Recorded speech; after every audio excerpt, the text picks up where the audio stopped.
Hello.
Looks like that's exactly what he's setting up for. As Data picks up the bell was needed to get into Turtle Rock. Sabotander, nice job trying to stay away from the rollers to preserve his momentum.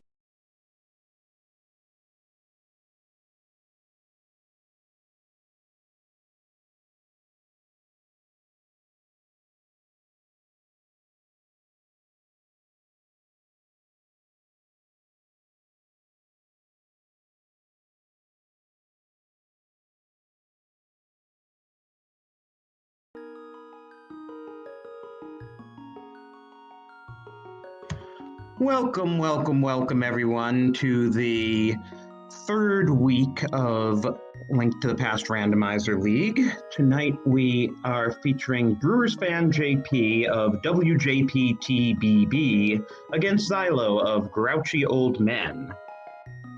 I believe that Grouchy Old Men actually has 7 points, though. From what I was seeing, WJPTBB is 3-2, and Grouchy Old Men are 2-2-1. They had a tie the first week. I'm Drosy1. We are featuring Enemizer this week. Each week has a different theme. So we should be getting started momentarily.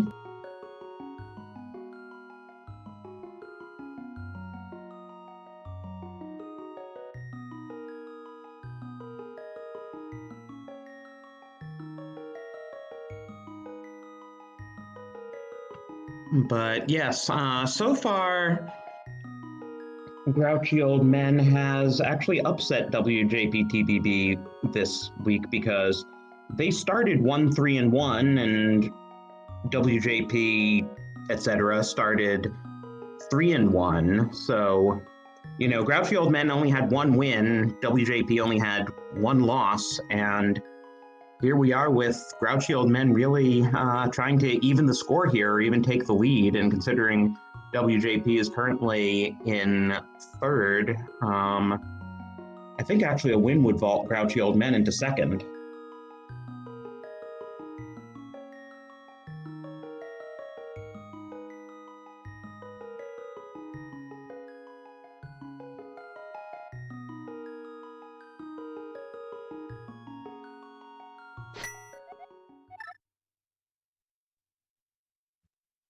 So, JP starts in Sanctuary for a big 20. Well, okay, first map check. It's all going so fast.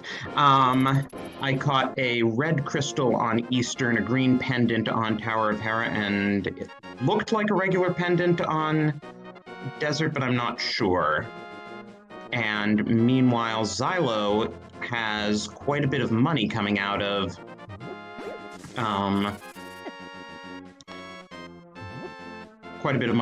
Link's house, and he is now in Uncle Tunnel.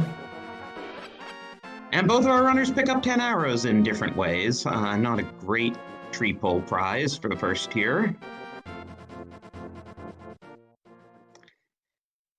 This is an arrow full start, and we have a bottle on Lumberjack Ledge, so it looks like Lumberjack is probably not going to be required today, but you never know. There could be progression on Sick Kid, there could be the other 3 bottles in like GT or something.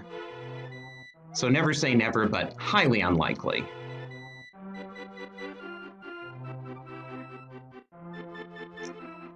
And Xilo is now over, following JP's footsteps as JP goes to the Lost Woods. You may have noticed, if you've never seen Enemizer before, there are a lot of very strange enemies, like what's that Skull Knight doing on Xylo's side? Well, that's the beauty of Enemizer. We take all the enemies and we randomize them.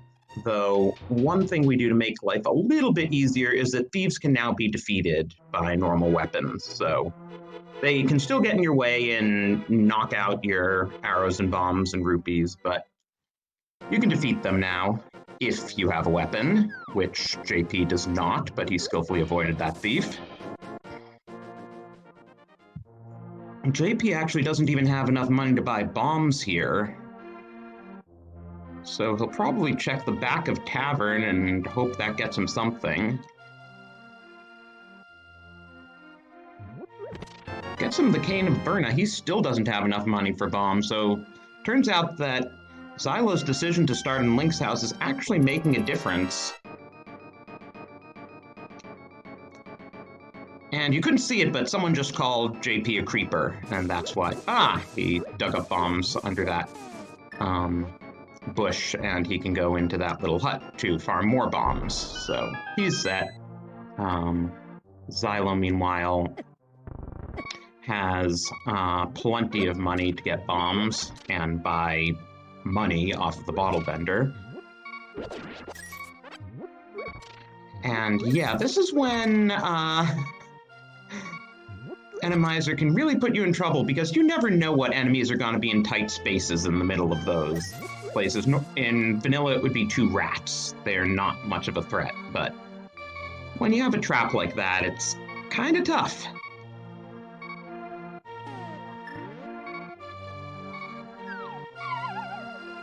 Oh, and there are chickens in the chicken hut. That's surprising. And also a skull, because why not? Ooh, and there's the hammer in the chicken hut, so now we have a weapon, and a pretty good weapon at that, if with a small hitbox. So the other thing about... Oh, and there's the glove, so that's 2/3 of our Dark World access in Kakariko. Could see some very early Dark World plays if we can get the Moon Pearl. But as I was saying, for bosses, we shuffle them around in full boss shuffle, which means that every boss will appear once somewhere in the game, and 3 randomly chosen bosses will appear 3 times. So somewhere out there is a Trinex that will require the 2 rods to defeat. Maybe in T-Rock, maybe not in T-Rock. And also, there could be 2 of them.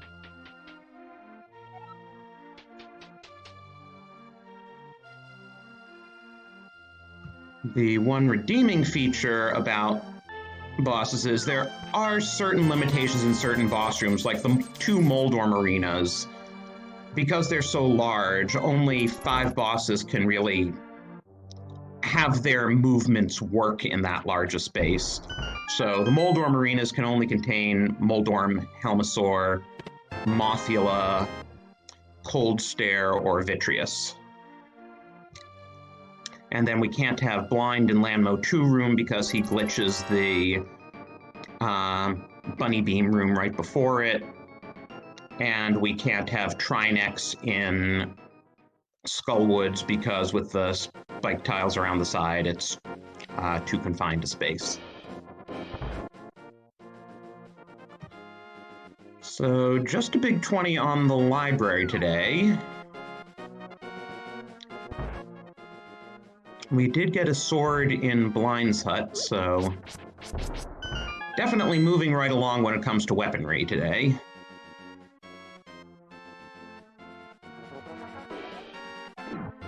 Also makes the race game quite a bit easier when you can just slash your way through it.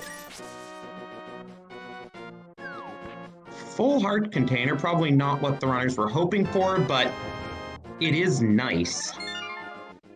And notice that both runners, in fact, didn't bother to check it because they have that sword and can complete the game pretty quickly. They're just going for it. And when you have 3 hearts, getting your 4th in Enemizer when you don't know what tough enemies you're gonna come across is pretty big, actually. So JP is taking his glove and he is going to check the back of Escape right now. Wonder if Xylo will do the same. No, Xylo's going to do the South Shore checks, okay. So we'll see some divergence here.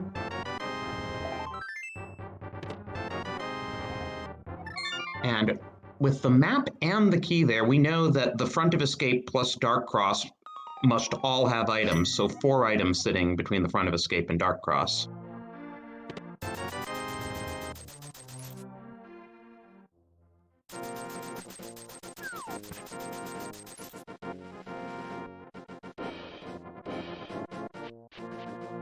Okay, now our runners are reconverging on South Side.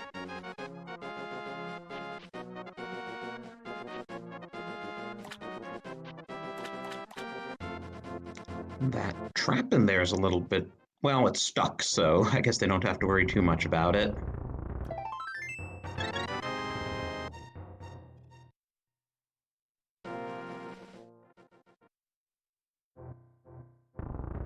And another heart container. Must have been somewhere where JP got an extra heart piece. Maybe that was in the back of Escape. That was the 3rd chest because he was able to fill up when he picked up that heart piece in the dam.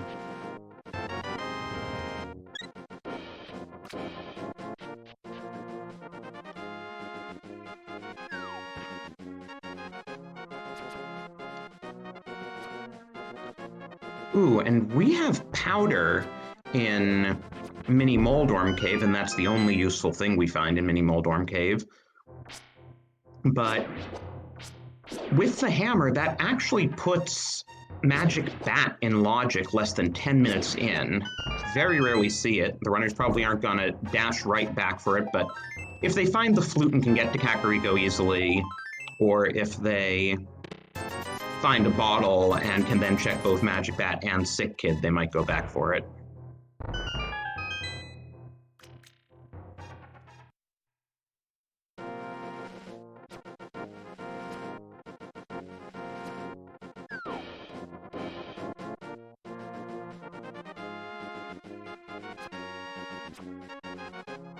The area around Ice Rod Cave is much friendlier without the bush crabs there. Sand crabs, excuse me.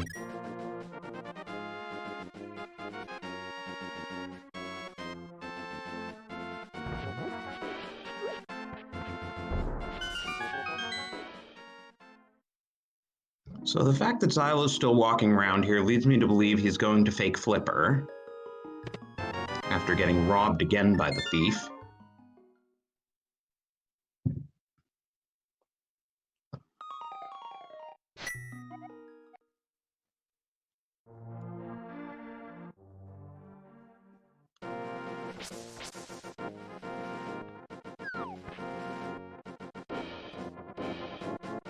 Okay, so Xylo's gonna have to watch out for that Lionel.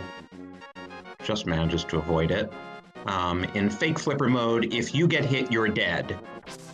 In the vanilla game, if you get hit in fake Flipper mode, it actually soft locks, so that's a fix that was applied for the randomizer.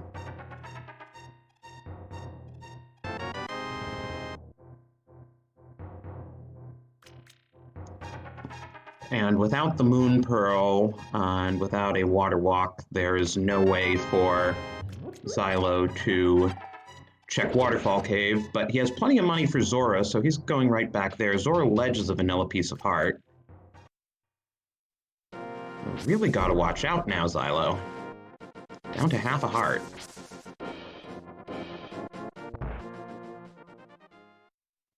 And no flippers, so he has to take the nasty walk and hope that enemy doesn't explode on him. And JP, who knows that there are 4 items in the front of escape, is going for them.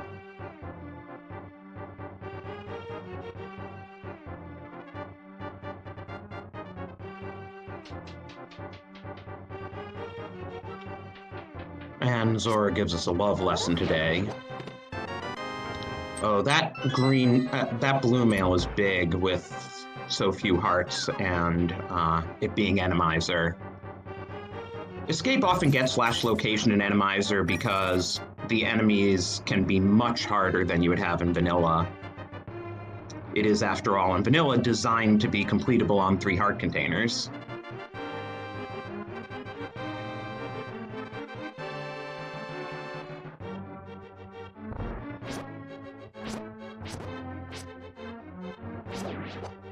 That Tektite was a bit pesky.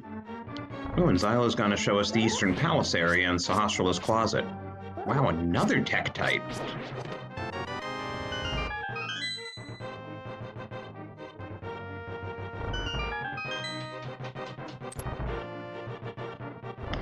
So what is Sahasrala stashing away today? Xylo, you didn't check the map?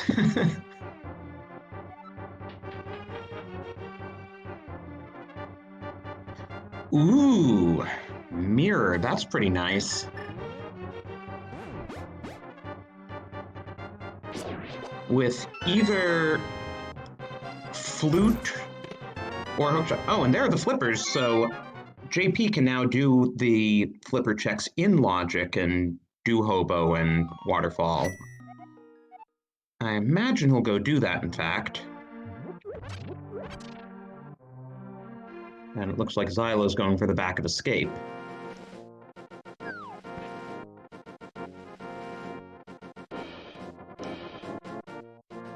A bit surprising that Xylo didn't just go and beat Eastern. The dark rooms are relatively easy there. Oh, and there's the hook shot sitting on Lake Hylia Island, so those flippers in that mirror are absolutely necessary. That explains why the game gave both of them to us so early.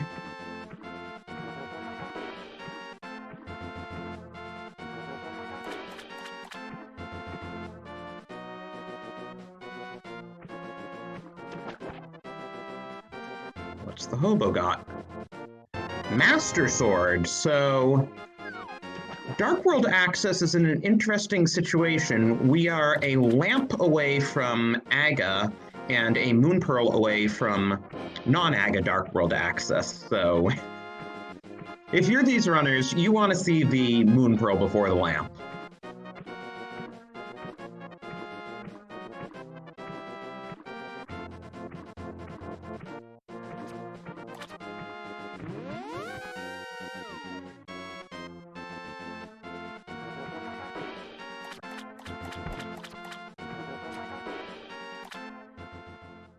JP did, however, orphan the Dark Cross chest, though it is not in Logic without either the lamp or the fire rod.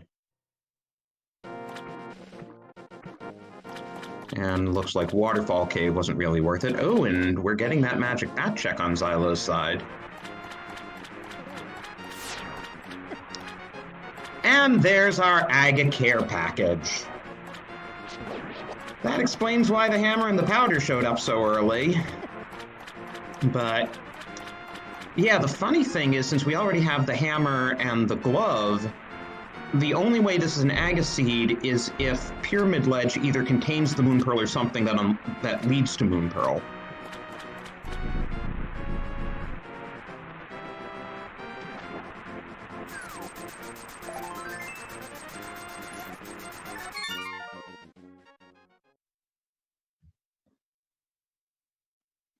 And our tracker, Pool Papa Bell, is also pointing out that Lamp plus Gloves puts Death Mountain in Logic, and Mirror plus Hammer puts East Death Mountain in Logic once we can get up there. So, yes, we have Tower of Harrow, we have Paradox and Spiral Caves that are now checkable. Looks like JP is, in fact, going to get his mirror very shortly. While Xilo is going to show us what's in Dark Cross now that we have that lamp, and whatever's in Dark Cross is in Logic.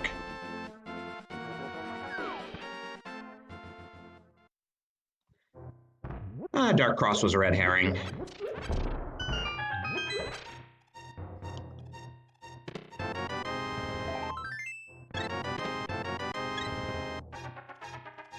But Xilo will be getting the flippers shortly and will hopefully then check Hobo and get his Master Sword. And JP is going to stick around and do Eastern, which, especially with the Master Sword, 8 hearts, and blue mail, even if the enemies are fairly difficult, you should be able to handle whatever the game throws at you, because Eastern just isn't that big a dungeon. Of course, we don't know what the boss is in there. It could be Trinex.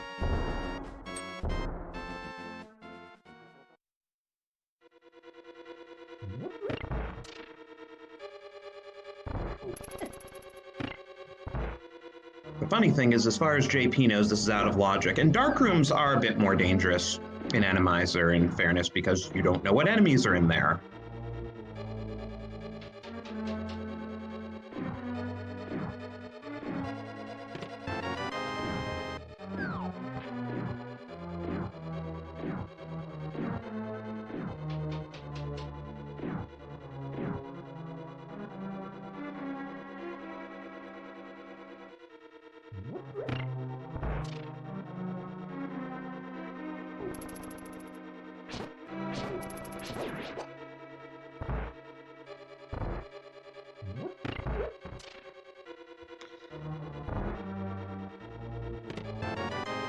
And one thing that's great about Randomizer is that chickens count as enemies and fake Master Swords also count as enemies, and therefore both can be replaced by dangerous enemies where they would occur in vanilla, and also can quite harmlessly replace dangerous enemies elsewhere.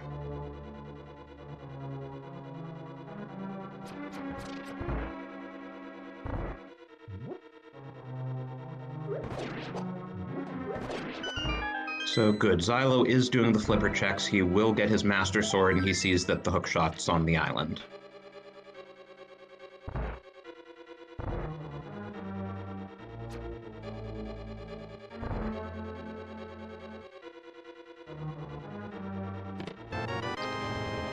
So we've done a really good job of finding all the dungeon items in Eastern Palace now, which means that the vanilla big key chest and the boss will have actual items.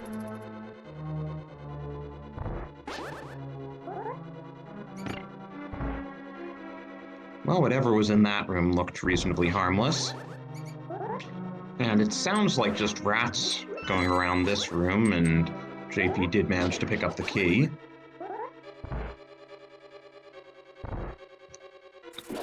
The challenging dark room, though, is the one where you have to get the key off of what's an Igor in vanilla, because that has a lot of enemies in it, and you really don't know what they're going to turn into in Enemizer.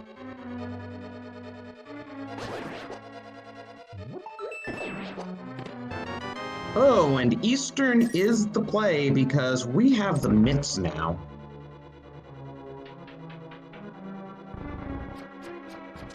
So hopefully Xilo goes back there, especially now that he has the lamp and knows it's fully in Logic.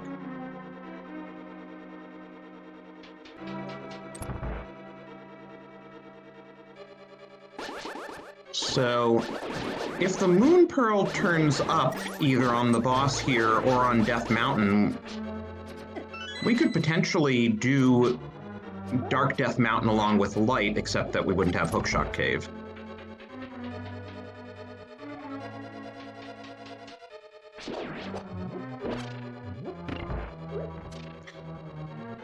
But hey, that last dark room wasn't too bad in the end, so we will shortly find out who the boss of Eastern is.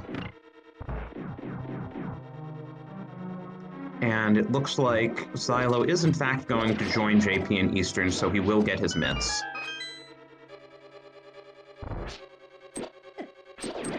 That is a lot of pickets and mini helmas. That's all I can really say about this room.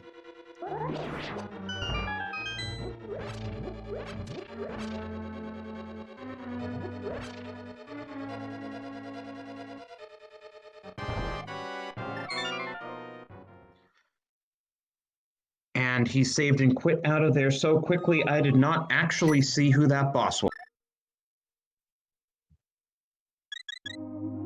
I mean... Okay, thank you, Cool Papa. Yeah, Argus, Cold Stare, and Trinex all would be unbeatable at this point.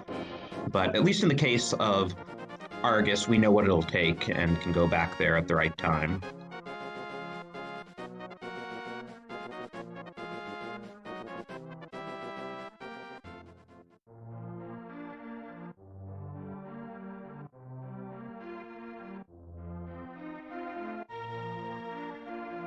Ooh, and so JP will now be getting his lamp.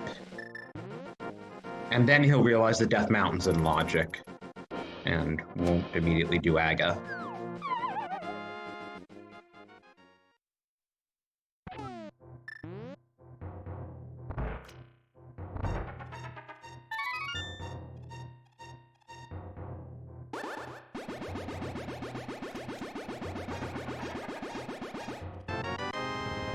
So while the runners retrace each other's footsteps, this is a good time to note that we should fix the follow the runners command.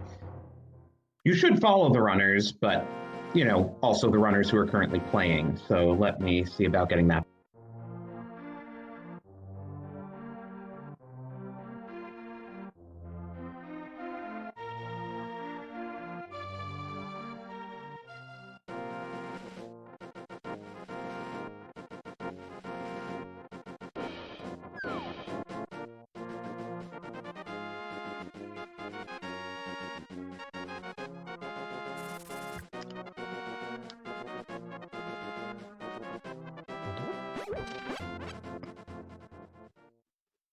So JP on his way up the mountain. This is actually a very dangerous cave in Enemizer because if there's anything super hard and you can't make it through, well, if you have the old man, you're stuck. With the lamp, you at least know where the enemies are. Going through without the lamp, though, there could be several Lionels in the way, and if you have the old man, you'll just keep resurrecting in the cave until you can get out of there and deliver him.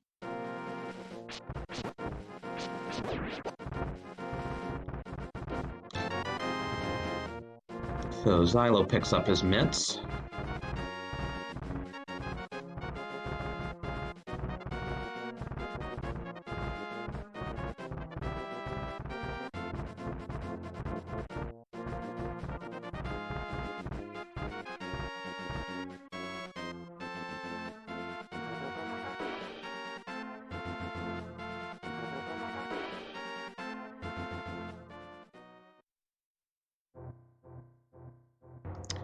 Nothing much inside Spectacle Rock today.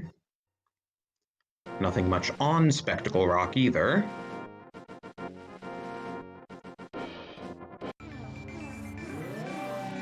We do have full access to Tower of Hera, though. Okay, here's our Dark World check. The final pendant is in Skull Woods, and the other 5/6 crystal is in Pod.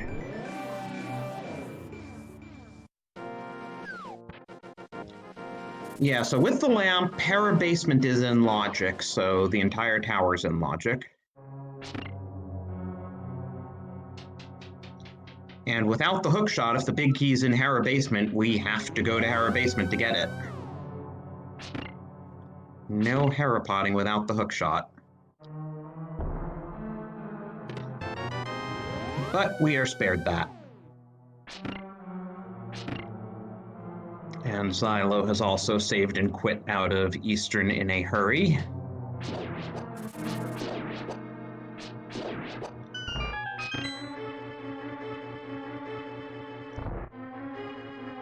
Those shadow creatures, or Babusu, if you want to be technical, are really a pain without the hookshot. With the hookshot, you can just kind of fling the hook shot in the direction if you know where they are, and they don't even have to be visible to be defeated, but without the hook shot. Ooh, and Wallmaster's down here.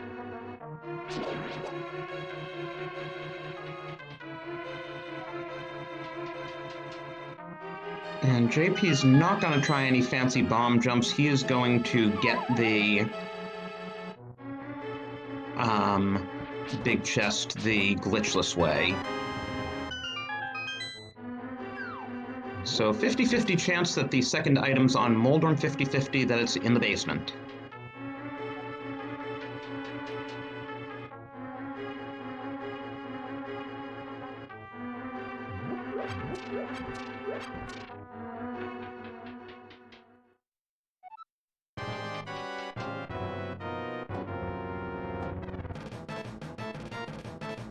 And we have Vitreous here, which, given the large amount of space, you just do what JP's doing. You stay to the side.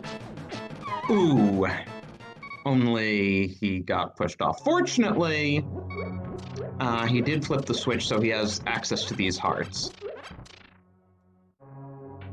In theory, if you stay far enough to the side and just keep slashing, you will get them eventually. Might be prudent to try a few bombs on them.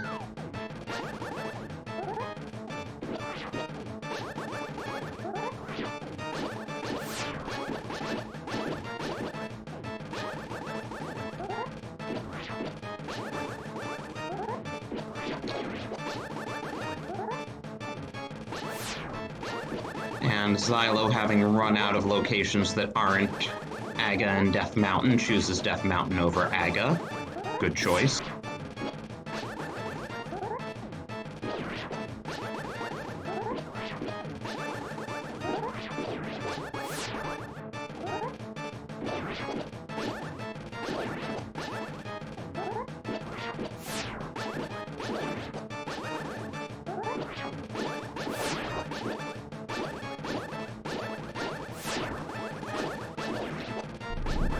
Okay, this is going to be a very long ping-pong game with this big eyeball.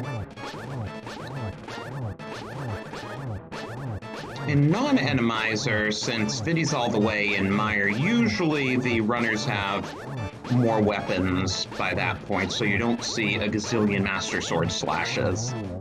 Down goes Viddy, first boss of the game. That is a green pendant also. That is also a tempered sword. So should we see another Vitreous, he won't be quite as hard to kill.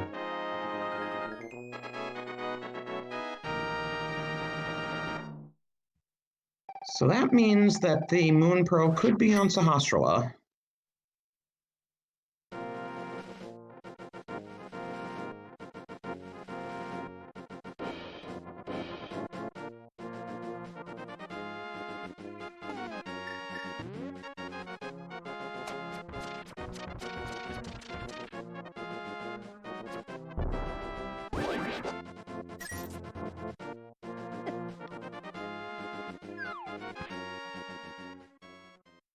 And Xylo's showing us why JP probably made a good call to go the developer-intended way to get the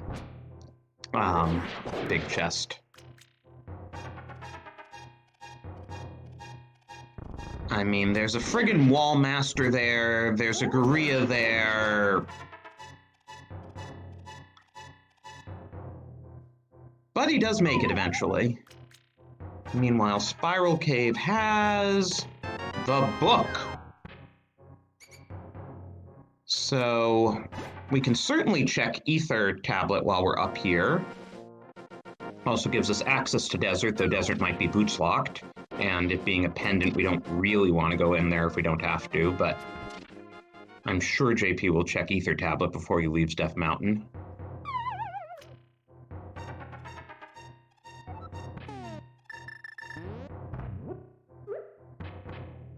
Oh, and Xylo nopes out of Hera. This could be big if the green pendant has the Moon Pearl.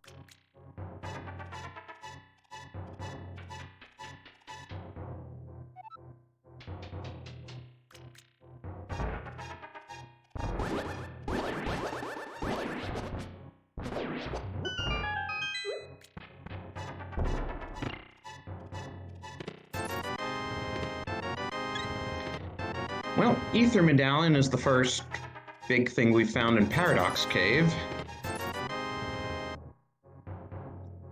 And without the Moon Pearl, we still can't check Dark Death Mountain, so I would assume go around to oh, right. JP's gonna do Super Bunny in Super Bunny Cave, one of those rare treats, but let's see if Xilo also does it. This is why it's called Super Bunny Cave, because you can enter it in bunny mode and still collect the chests. Because, hey, falling down a hole in bunny mode makes the game forget you're in.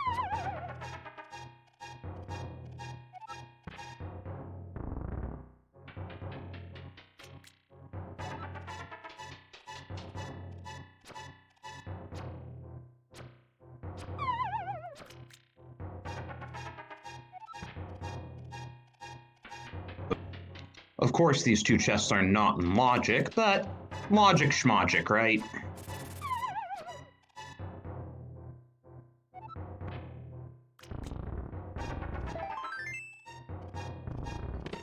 And nothing useful there either, so we will be able to check what the Turtle Rock Medallion is.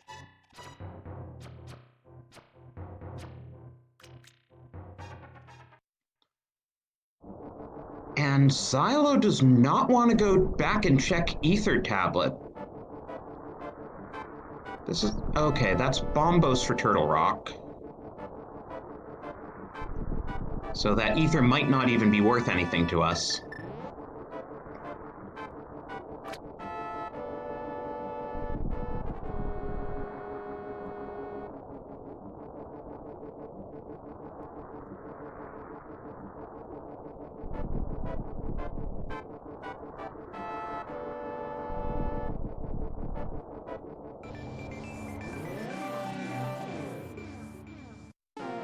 So let's see what Ether Tablet has.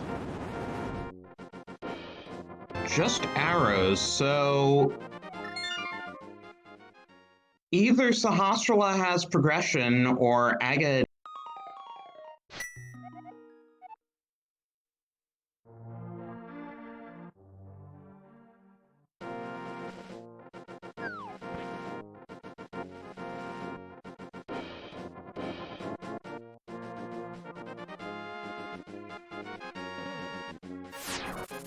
Oh, right, wait. I totally forgot about Aegina. Everyone totally forgets about Aegina. And we have access to Desert, and there could be an item in there, too. So, I don't know why I said Sahasrara or Aga.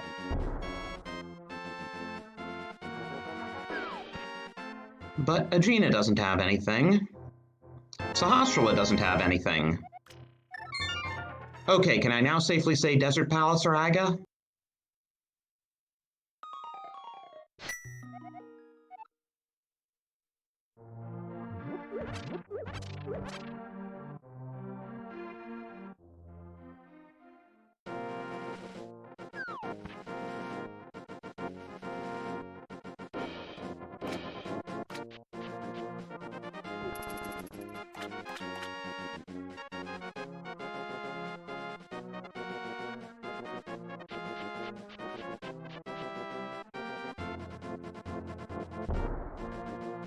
So both of our runners converging on Desert here.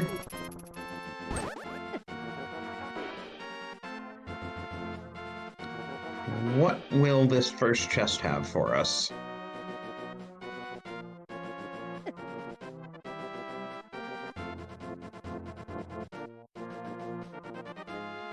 Piece of Heart. So Desert is boots locked, and we are going to Aga, I guess, and Pyramid Ledge must have the Moon Pearl or something leading to Moon Pearl.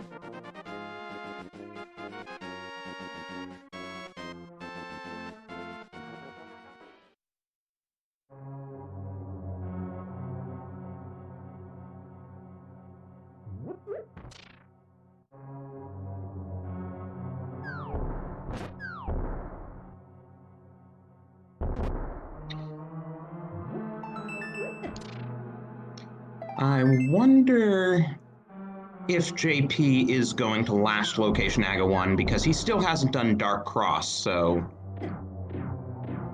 could he potentially make a trek all the way over to Dark Cross?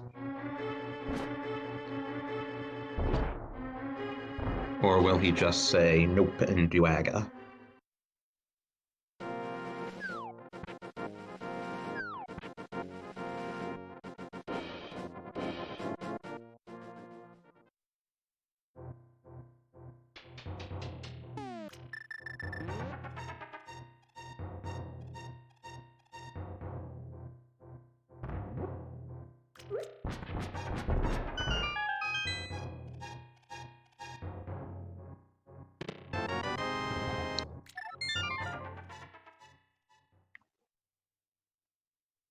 Oh, whoa. Xylo is about to waste quite a bit of time. Is he really doing Hera Basement, or was he thinking Hera Pot and then realizes he doesn't have the hook shot? Okay. He's at least not going to waste his time in Hera Basement, which we know isn't an item. He is unfortunately not going to get that Tempered Sword, which is pretty nice to have. Looks like Xylo's thinking about what he hasn't done yet, as JP is going to Dark Cross. Makes sense. He'll do it, he'll mirror out, and then immediately do Aga.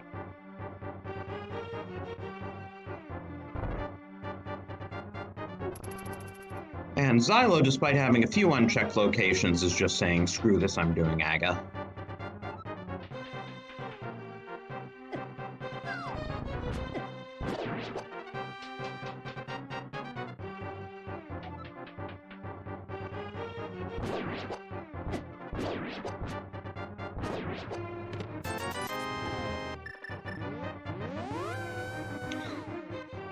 So when all is said and done, our runners will be hitting Dark World at right about the same time. Maybe Xylo will hit it 15 seconds sooner, and really that Tempered Sword is going to be the only difference between them, assuming Xylo never goes back and checks those things.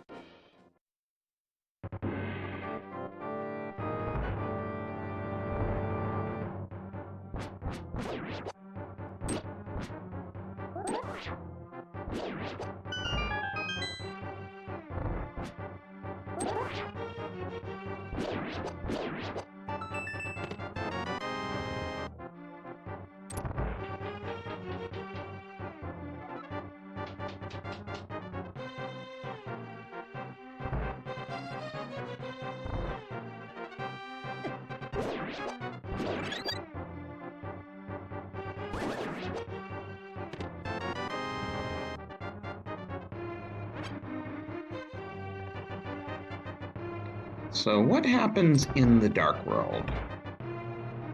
I'm assuming it'll be Moon Pearl directly on Pyramid Ledge and not something leading to Moon Pearl, though you never know.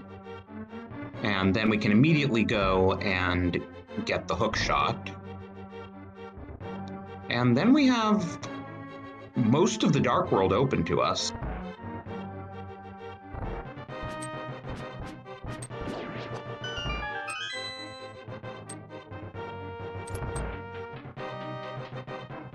I mean, we can't get into Turtle Rock, we can't get to the back of Mire, we can't get to the Mire area, we can't get to the back of Skull Woods, but pretty much, oh, and we can't get to the pod boss without the bow. But that leaves a huge amount of checks available once we get to Dark World.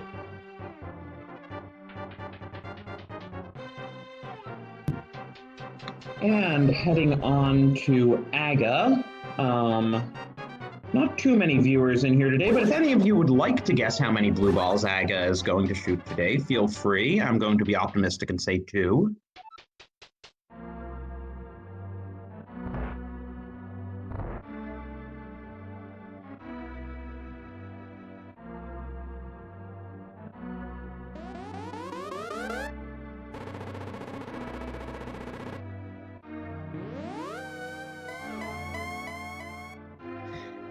And yes, as far as weird things that we could find Boots on the Ledge and Moon Pearl is on Desert Palace boss, for all I know.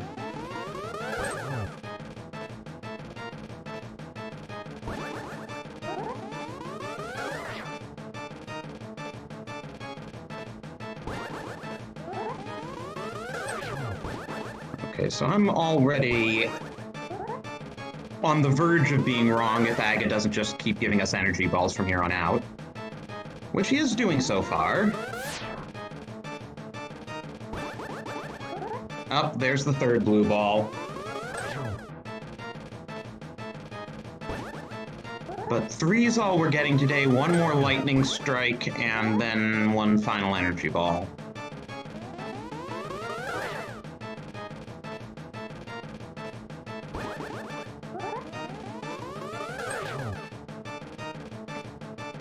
Welcome to the Dark World. Please enjoy the bunny music.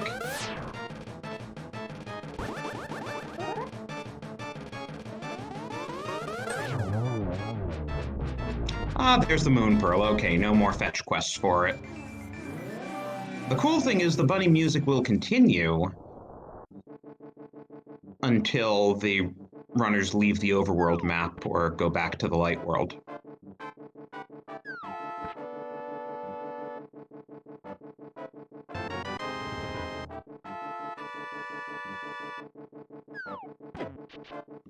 Not surprisingly, they are going for that hook shot.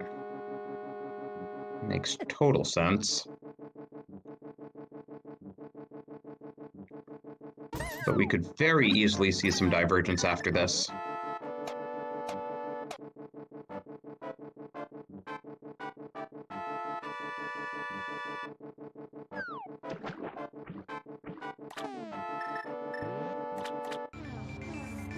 We are in fact getting a save and quit on Xylo's side. And a mirror bonk on JP's side. Speaking of save and quits, the runners will have to remember that since they have the mirror and have beaten Aga 1, a save and quit in the Dark World will respawn them on Pyramid.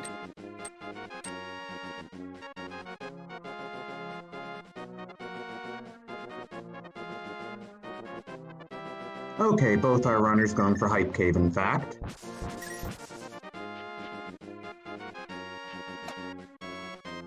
And with the Titan's Mitts, they'll probably continue all the way around by Stumpy and Cave 45 into the Village of Outcast.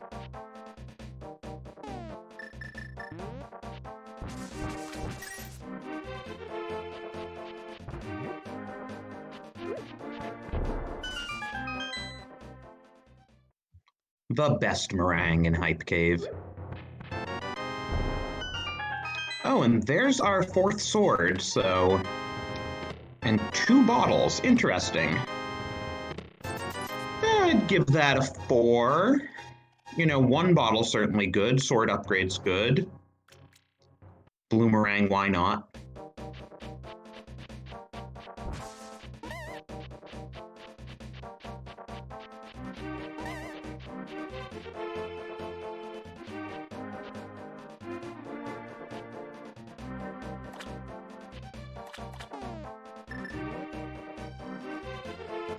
Ooh, both runners are just going straight into Swamp now. I guess they have everything they need. Flippers, hammer, hookshot, and mirror. 6 items in here as always. A boss we may or may not be able to beat.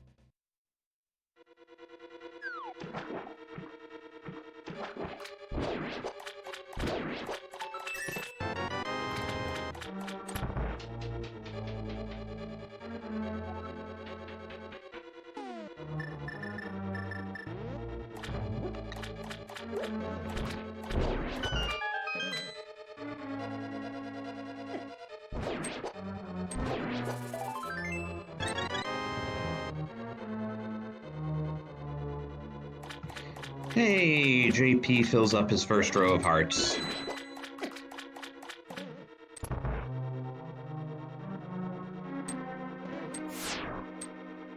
Them's a lot of BMOS.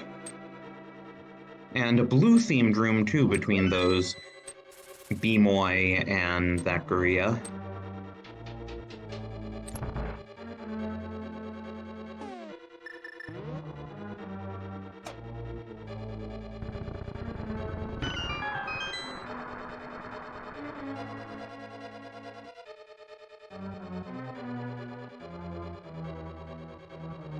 Now, the interesting question is, will either of the runners use the newly legalized diver down glitch to go full left immediately?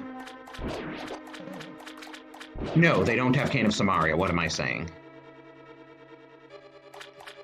It's a glitch with the Cane of Samaria that lets you walk underwater, and you can therefore flood the key on the left side and not have to go back to push the lever the way the game intended you to.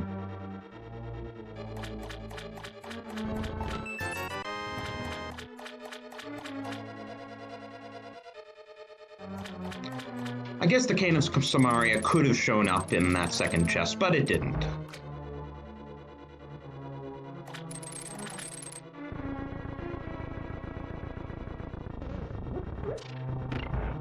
There's also a diver down use here in the back of Swamp that could save you from having to push that statue.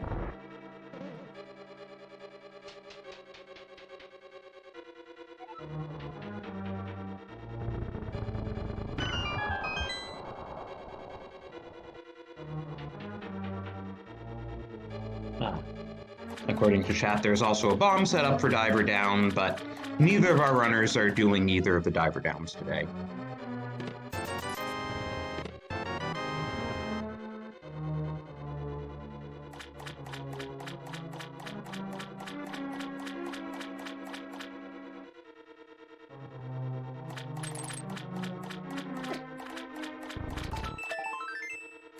By the way, the Racing Council actually put out a survey today, if you go to the Racing Council channel in the main link to the Past Randomizer Discord, asking for feedback on, you know, how people feel about these new glitches and whether the Racing Council should allow glitches by a simple majority vote. So if you have opinions either for or against, I'm sure the Racing Council would like to hear and get a sense of how the community feels one way or the other.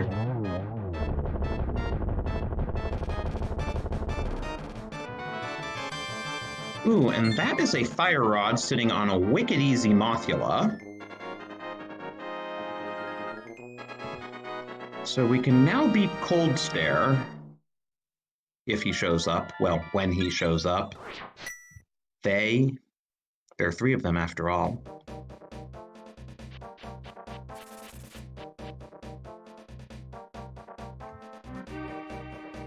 Oh, and JP's giving us a Bombos check.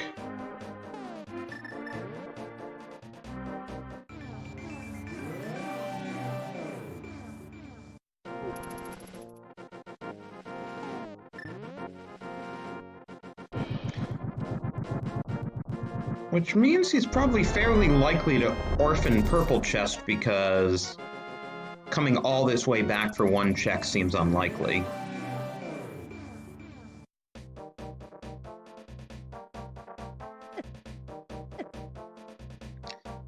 Meanwhile, we're about to see Cave 45 on Xylo's side. Bupkis on Bombos, Bupkis on Cave 45. Maybe Stumpy has something for us today.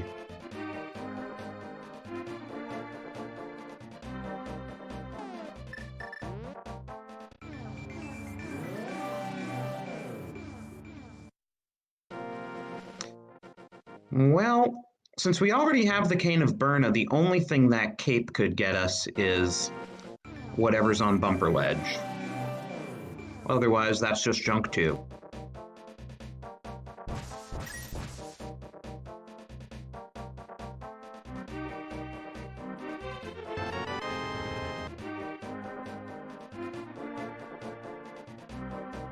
And of course, Dig Game is our next logical stop in this routing.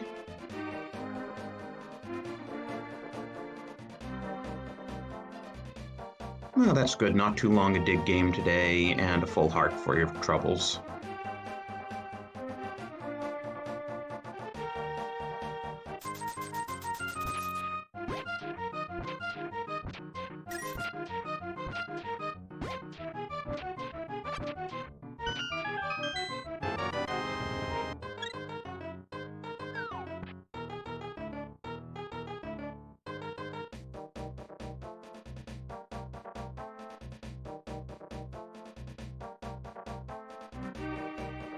Okay, so yeah, going up this way makes sense to grab Jeremiah, do hammer pegs, return Jeremiah.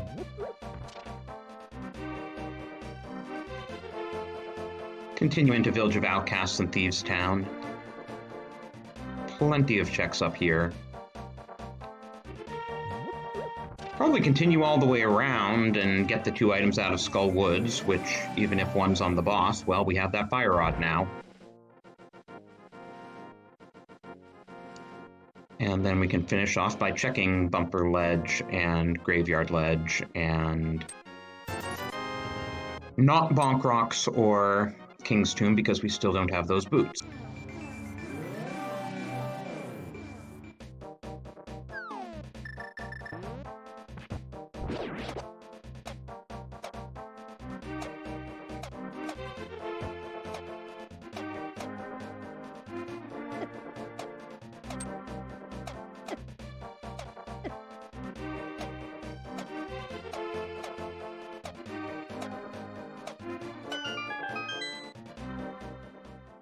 So what do we still need? We need the bow and the flute and the cane of Samaria. We need bombos to get into TR. We may or may not need to find Quake if that separately gets us into Mire. So we're still a good handful of items out from Go Mode.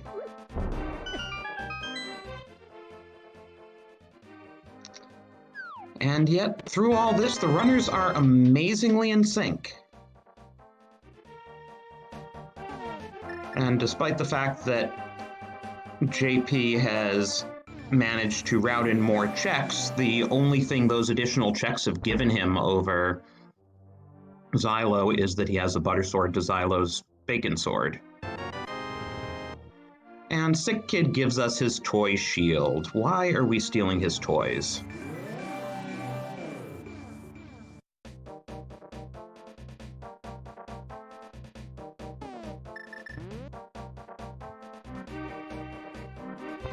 Oh yes, depending on where Trinex is, we could well need the Ice Rod, but we don't know for a fact.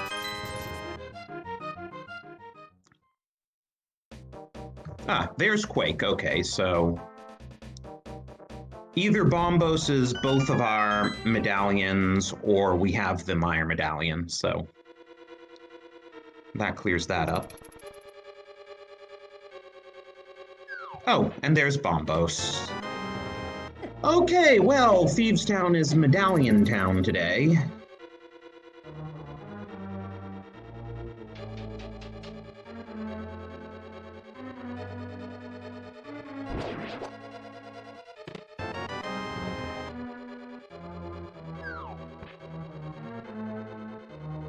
So one of these other 2 chests in the front must be the big key.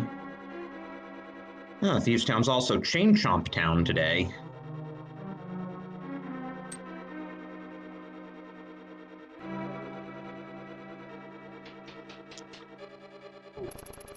Okay, so now that Xylo's finished with the front, it'll be interesting to see what he does in the back, because one thing about Enemizer is whoever the boss is, they're already sitting in the boss room. You don't have to bomb the floor or rescue Blindette. So a lot of runners will go and defeat the boss as soon as they get to the back, and if the boss drops an item, they may simply not come back to Thieves Town to look for the final item. But there's our Trinex, so we do need that Ice Rod. Now this is interesting. Xilo does not want to see what's in the rest of Thieves Town. We could have the ice rod sitting in the back of Thieves Town for all we know. JP also does not want to go there.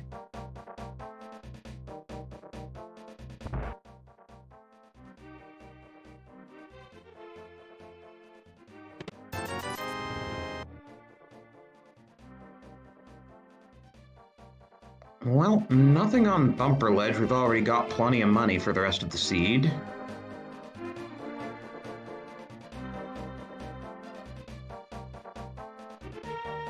It's interesting that the runners are skipping Skull Woods just because Pendant Skull Woods has progression a lot more often than we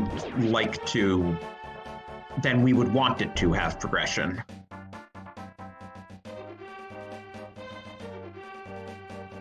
But yeah, I don't know if the runners are each thinking, well, my opponent did Skull Woods, so I'm not gonna do Skull Woods, or if they aren't even trying to guess what their opponent's doing and are just saying, I'm not gonna bother with Skull Woods.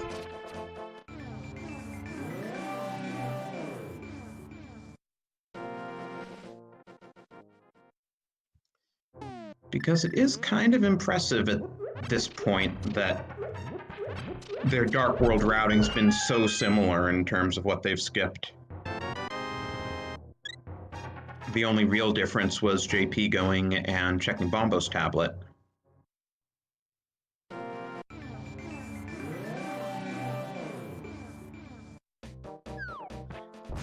Here's a routing divergence. JP is presumably going to go check Catfish because that's the only thing that's out this way.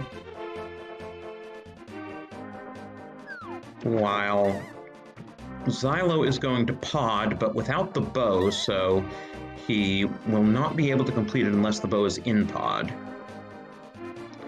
But one thing about Enemizer is that it guarantees you won't have enemies that require a special weapon to defeat, sitting on a key or blocking a locked door.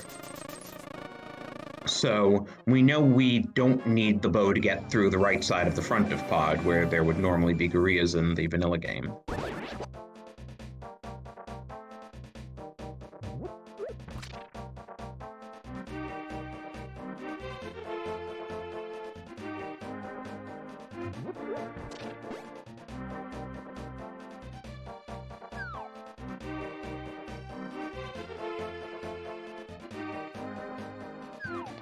Our tracker informing us that the logic still considers it bow-locked, so any item that is on that side is considered to be locked by the bow.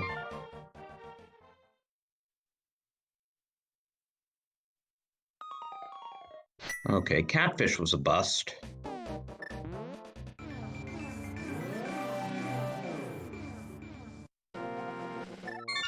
Oh, and JP actually wants to be in the light world now.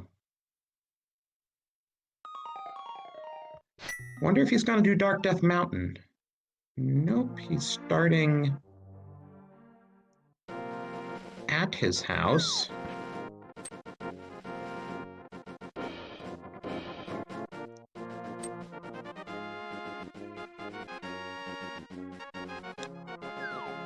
Is he gonna use one of these portals to get somewhere?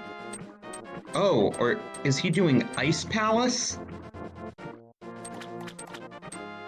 He's doing Ice Palace. Now we finally have divergence.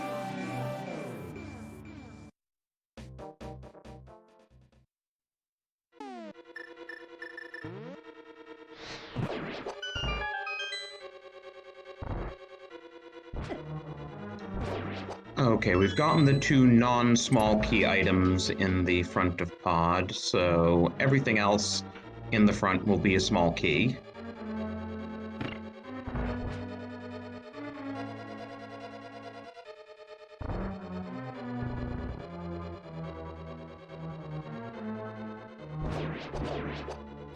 Oh, I guess I guess I miscounted, and there was a small key and shooter room chest. Now we have all the non-small key items.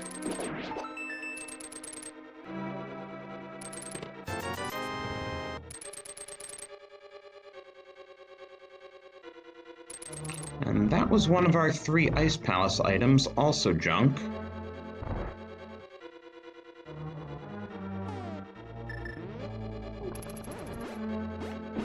So, another recently legalized glitch that we can't use without the Cane of Samaria is called Icebreaker, and it's in the room just to the right of where JP just was, and cuts out a whole lot, but again, requires the Cane of Samaria, now known as the most glitched item in the game.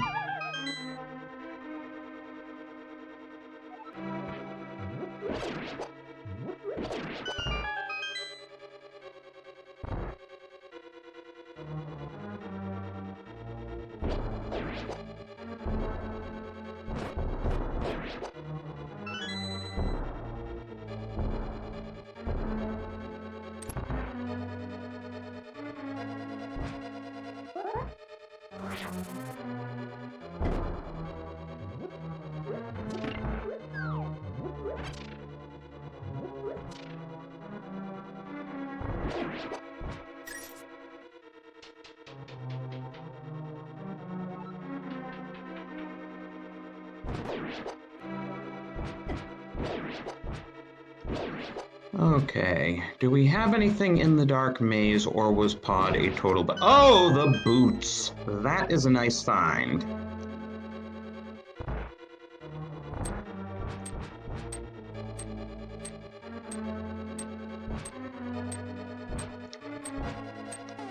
And we have Xylo's first shield since he did not check Sick Kid. And just a heart container there, so those boots don't really lock that much.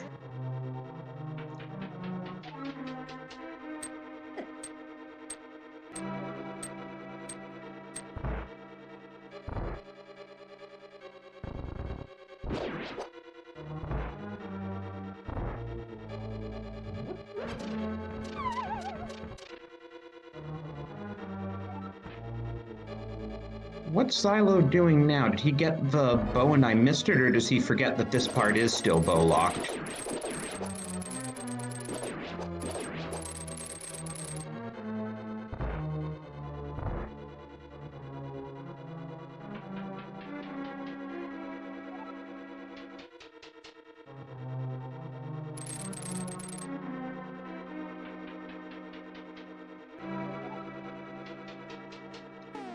That Hinox or Hinox gave him a bit of trouble there.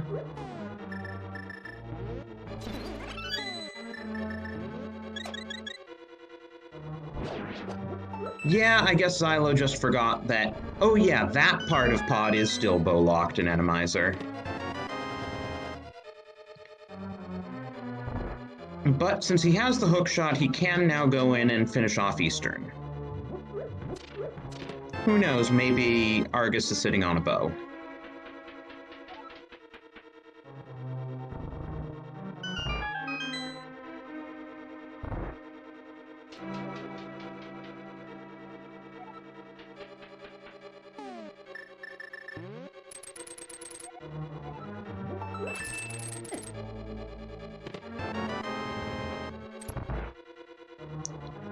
Nothing really so far in ice.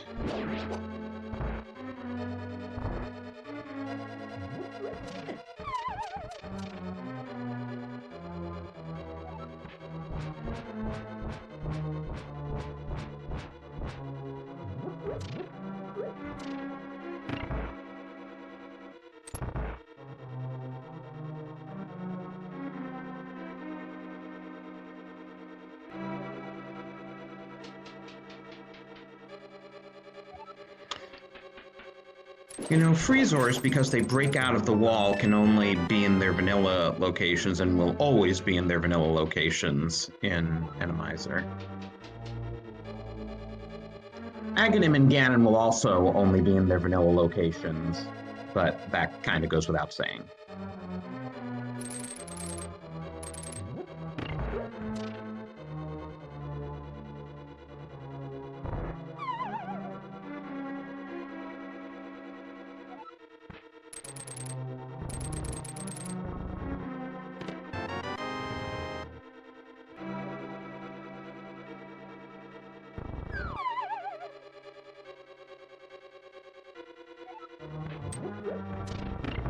Well, if I've been counting right, Cold Stare should have an item here. And we know Argus will have an item. So maybe progression in one of these two?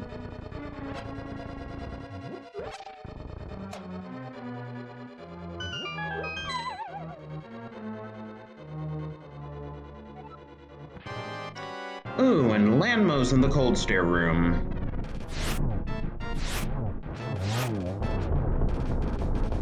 Really not very hard with Butter Sword. And Argus had our final bottle. Remember, there's one bottle on Lumberjack Ledge that we are not going to see, even though we do have access to it now.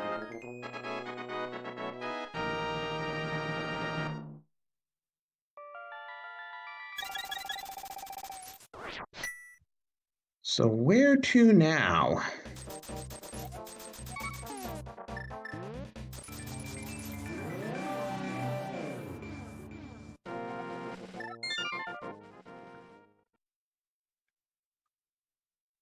We're more than an hour in, and each runner only has 2 crystals.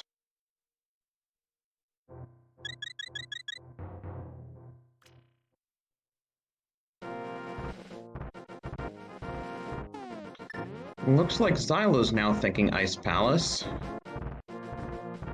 And JP is going to show us what is in Hookshot Cave, and probably what's in Spike Cave, too. And I'm gonna bet there is progression in Skullwoods, because Pendant Skullwoods always seems to have progression and both runners skipped it, and we're not finding progression anywhere else.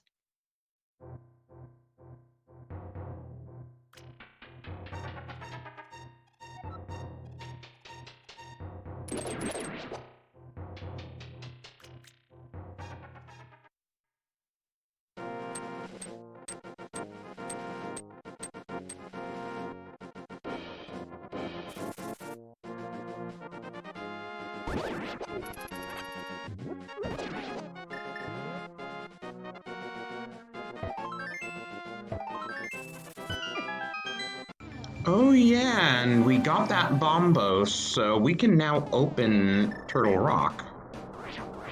Though without the Cane of Samaria, we can't do anything in it.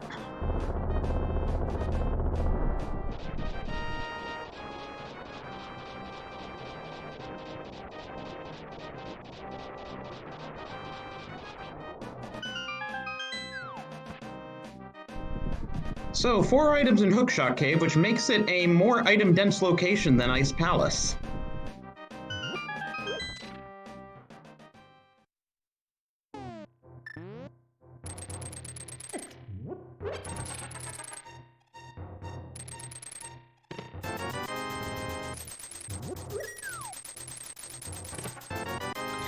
There's our bow. So Hookshot Cave was the answer, at least for the time being. It does mean we can finish off Pod. Hey, and Red Mail's not half bad either.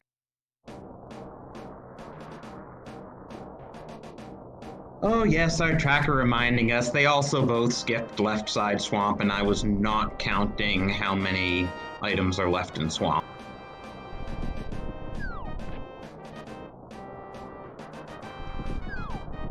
But JP is going to show us Spike Cave while he's up here. Makes total sense. Totally in logic with that Cane of Burna.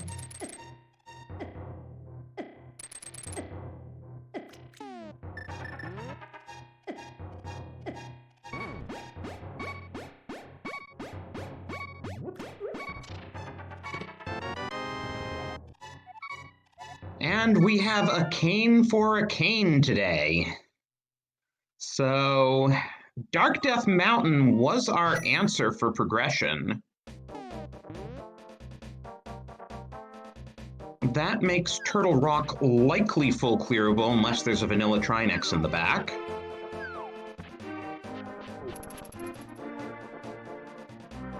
We still need the flute, we still need the ice rod.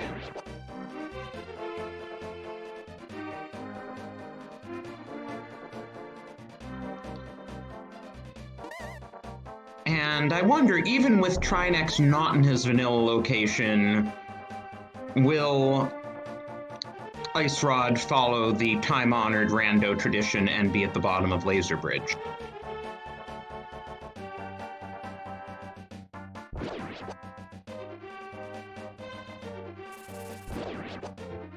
To answer chat, we need Ice Rod because the Thieves Town boss is Trinex.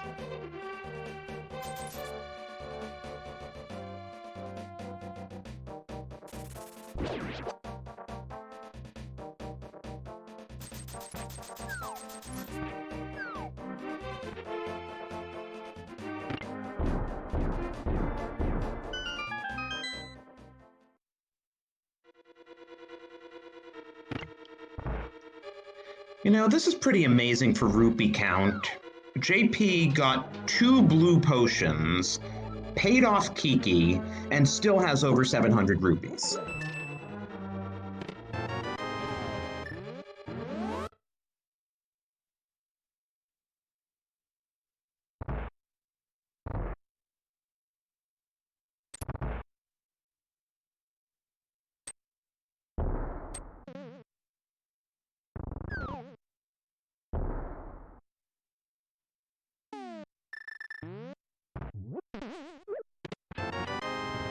So, while the runners are retracing each other's footsteps, this is a good time to talk about, the league itself.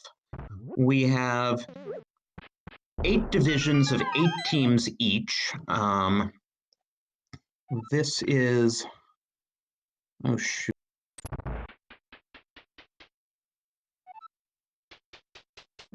This is the Lost Woods division in the Light World Conference. So we play for 7 weeks, which gives each division every team an opportunity to do a full round robin in its division. You face a different opponent each week, and you have to send 2 of your players to play them twice. So every week things get progressively more complicated. We started with regular old open mode the first week. The second week was Ambrosia, which is a variant on casual. Now we're doing Enemizer. Next week we have Mystery Seeds, which should be pretty cool. Not quite as big a selection as the standard mystery weights, where there's no chance of a Triforce hunt. There's no chance of like a 0-0 Ganon, but we do have a cool set of weights if you want to look at them. alttprleague.com/rules/weights. And the week after that, we have Cross Keys, which is Crossed Entrance Randomizer combined with Key Sanity. So get ready for some 3-hour races there. And then the last 2 weeks will actually be cooperative. We have a spoiler log co-op where one player on a team gets the spoiler log while their teammate has to run the race, and they can only communicate verbally. Obviously, they can't send files to each other or anything, and they can't use auto parsers to parse the spoiler log either. The pilot who has the log will have to figure it out in real time and communicate it to their teammate. And then the final week we have co-op Key Sanity, where 2 members of each team will be running, and they can, again, by audio, exchange information with each other so that they're not always going to the same bust locations. Anyway, Xilo has finished off Ice Palace, and JP is about to show us who the boss in Pod is. And it's blind. And with those spikes, it's really annoying having blind at the top of the room, and even the Can of Samaria isn't quite being helpful. Now blind's cooperating and coming down for us.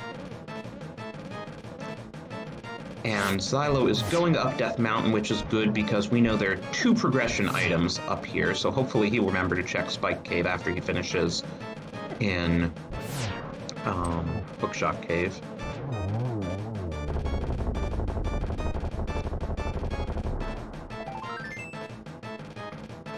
JP takes down Blind, doesn't get much for his troubles though, but that opens, well, once he mirrors and finishes Eastern, he will have Pyramid Fairy open.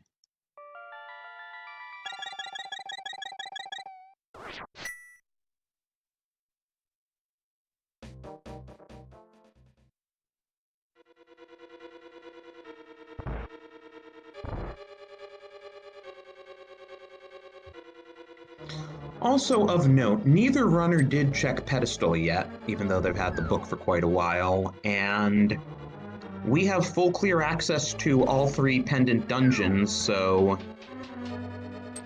either of our 2 remaining Go Mode items could be on Pedestal.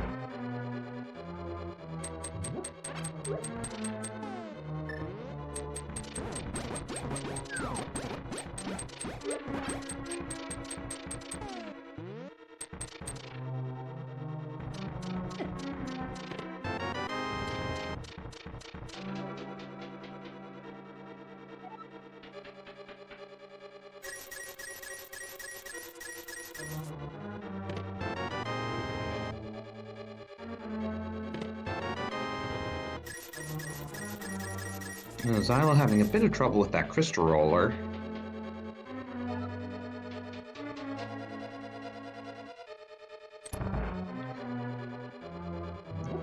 Ugh, now trouble with that crystal roller.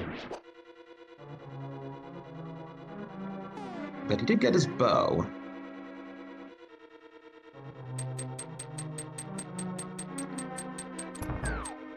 And now he just has to get the heck out of there and check Spike Cave for his red cane.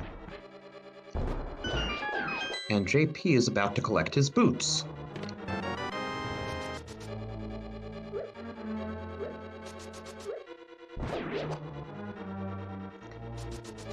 Xylo also realizing, oh yeah, it might be nice if I opened up Turtle Rock right now.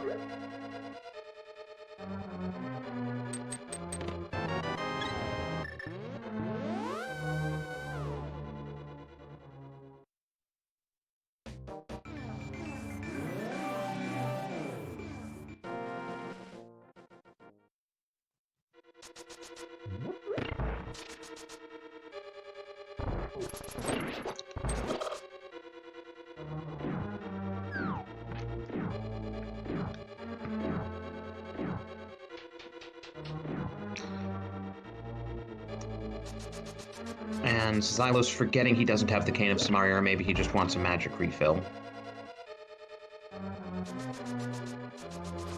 Oh no, he's doing a death warp to get a life refill. That makes sense. Health refill, I should say.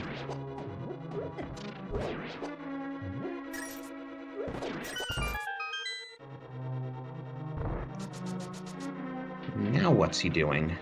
Realizing that, oh yeah, no Cane of Samaria. And as I say, hopefully he will go get his Cane of Samaria right around now.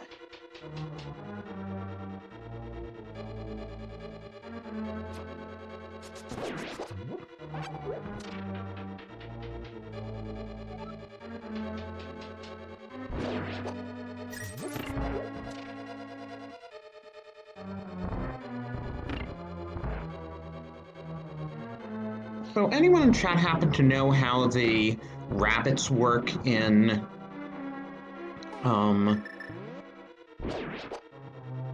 Rando? Do they give a different prize each time? Because I saw a rabbit give arrows and I saw a rabbit give a heart.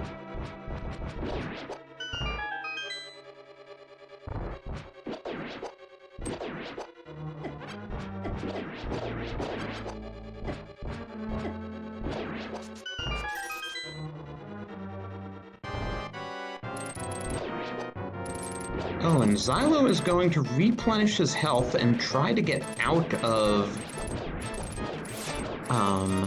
Spike Cave, so he's actually going to show us Turtle Rock now.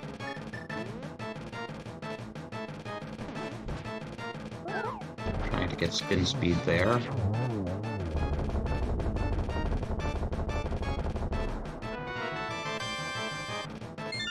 That seems to have gotten him spin speed. Ah, very nice. Unfortunately, he just ran out of magic, so hopefully he can get out before his life runs out. Yes, he just manages it.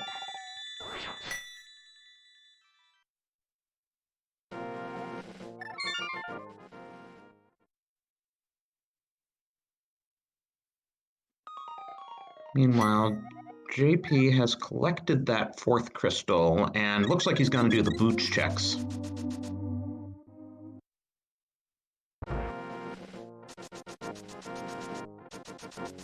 We have not seen the boots checks yet.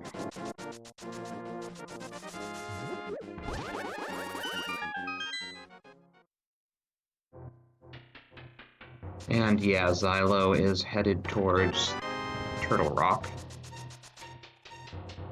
Yay, new information!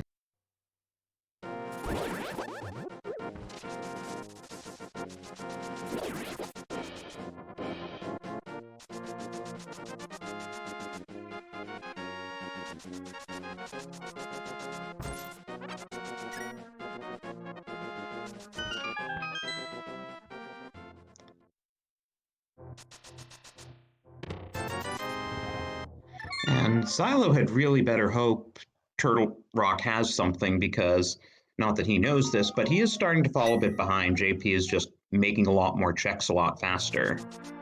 And he's finished off pod where Xylo's going to have to go back in there and beat the boss.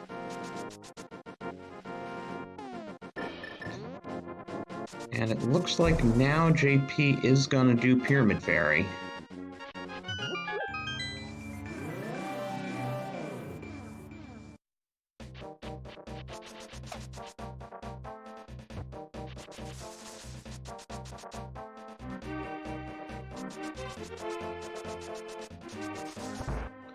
We still have a number of unchecked places. We have all of Turtle Rock, we have Left Side Swamp, we have the back of Thieves Town, we have Skull Woods. I don't think either runner delivered the purple chest just because of how the routing fell.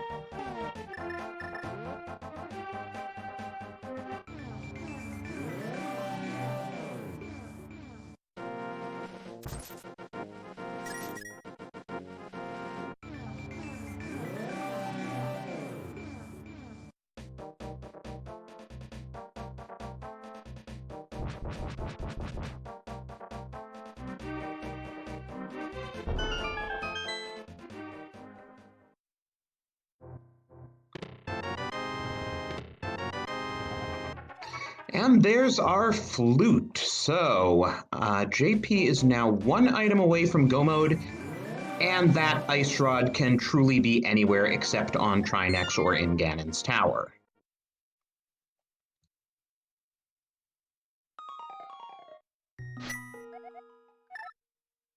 And yes, that does include Pedestal.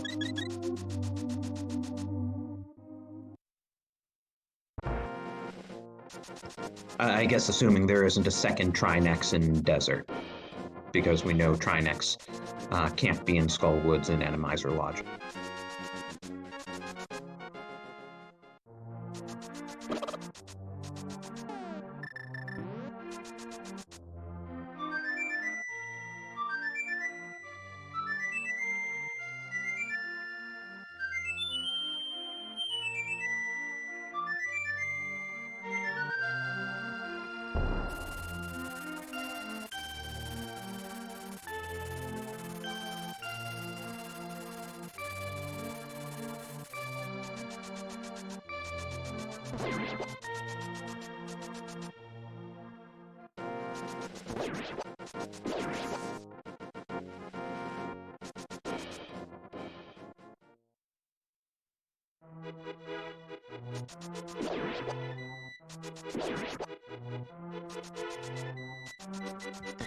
Okay, so JP is going to give us that ped check.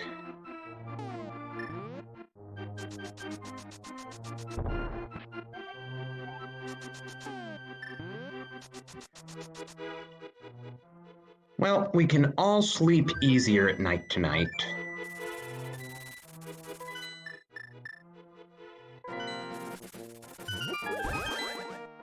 And it's time for Meyer area.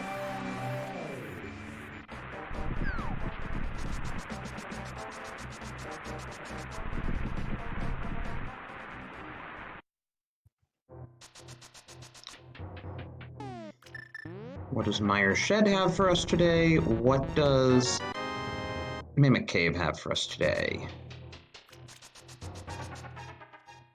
There are silvers, but JP pushed the blocks in the wrong order. He will have to come back to get the other item.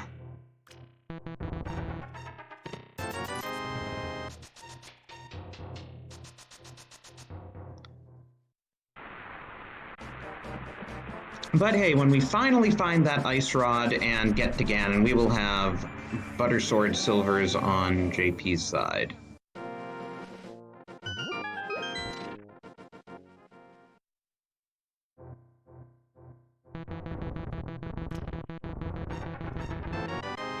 Hey, and there's a shroom in Checkerboard Cave. So there's another fetch quest, and we still don't have Shovel, in case you wanted more fetch quests to go with your fetch quests.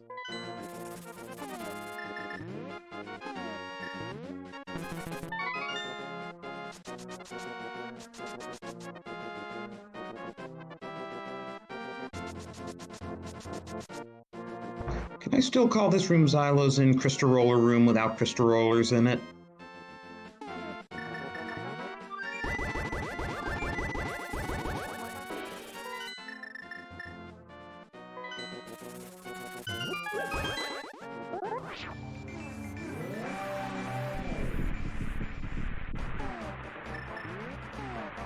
But hey, 4 more checks on Laser Bridge, and then there's the boss, and this is a crystal, so we're gonna need it anyway. But Xylo's gonna have to, hopefully sooner rather than later, finish off Pod and go to Pyramid Fairy.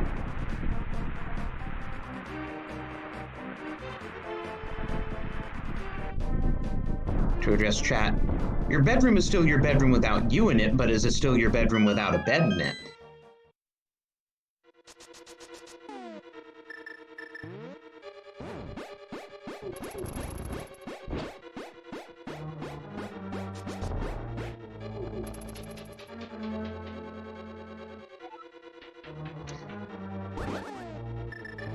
Didn't I say Ice Rod was going to be at the bottom of Laser Bridge?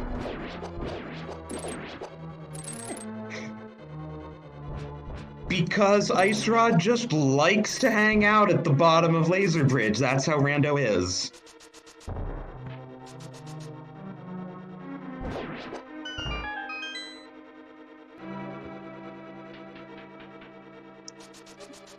So we are in no mode, and it's just a matter of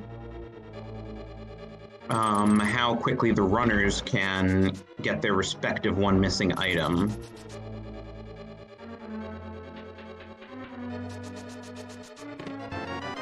JP probably will go to Turtle Rock next because it's a crystal and he can clear it. So he should eventually be in go mode. And the bigger question is, will Xylo go back to Pod and check Pyramid Fairy relatively soon? Because if he doesn't, it's going to be pretty hard for him to win.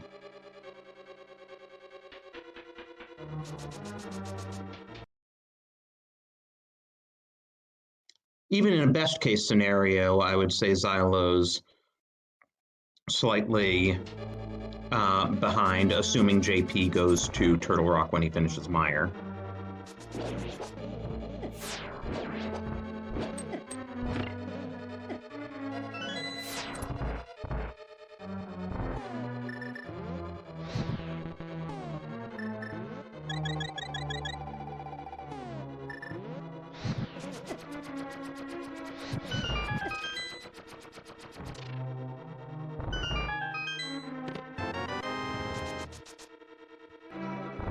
Oh, so looks like Xylo is gonna either finish Thieves Town or do Skull Woods or... Oh, no, he's doing the boots checks. I see. That makes sense. Just, unfortunately, we know that they don't have anything. And will you look at the runner's health meters? 15 heart containers and red mail.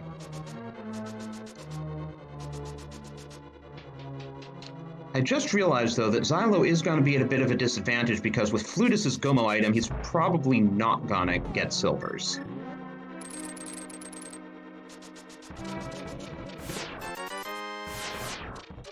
So, unfortunately, that's going to set him back a bit more when it comes time for the Ganon fight.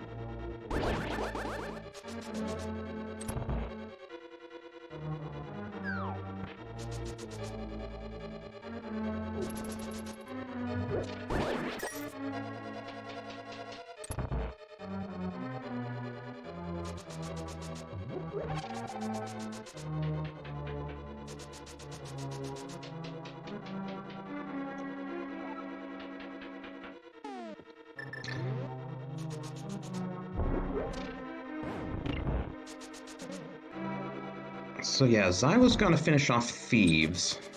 The question is, will he also do the back of Thieves Town looking for the flute, or is he just gonna finish it off and try something? No, is he gonna do the purple chest? Oh, he never checked Sick Kid.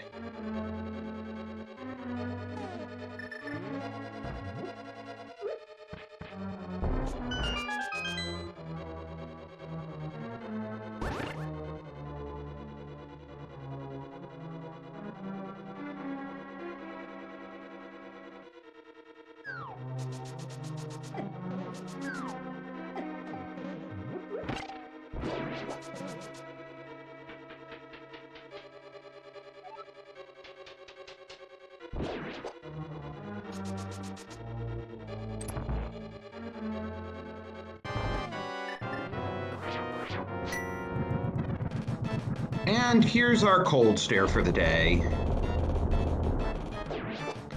So who haven't we seen yet? We haven't seen Armos Knights, we haven't seen Moldorm. I think we've seen everyone else.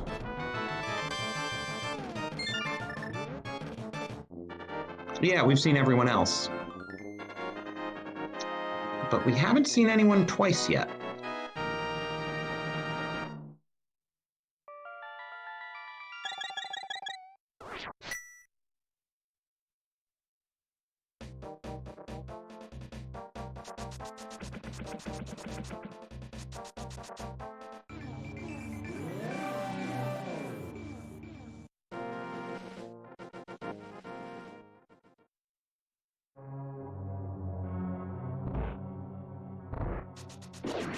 And down goes that pesky Trinex.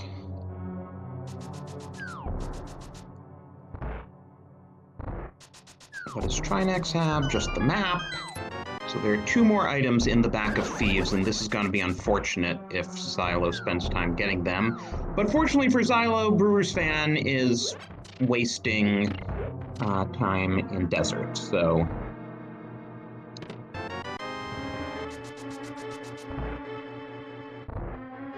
Ooh, and Xylo is not going back for those items.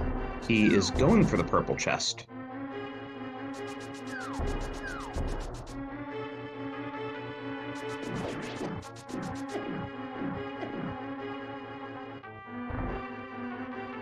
And he never did Bombos, so he will almost certainly loop in the purple chest with Bombos.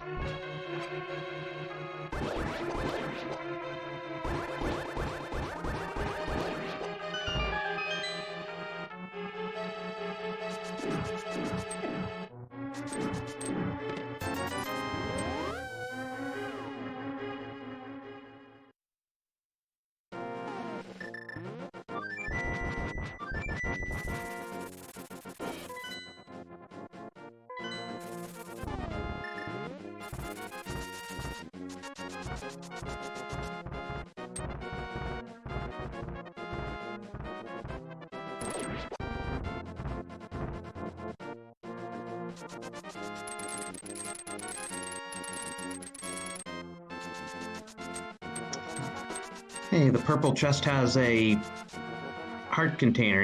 You never know when that 16th heart container is going to come in handy.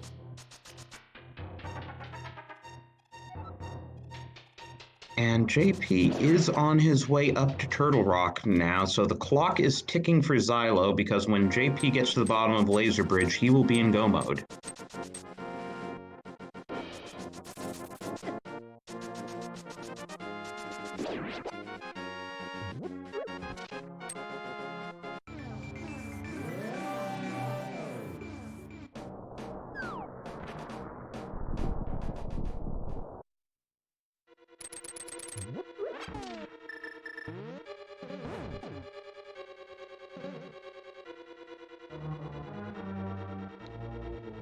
Okay, so heads up play for Xilo. He is remembering that the Hyrule Castle portal is open, which is the easiest way to get back to Pod. So with him heading towards Pod, the only question is, will he do Pyramid Fairy immediately after?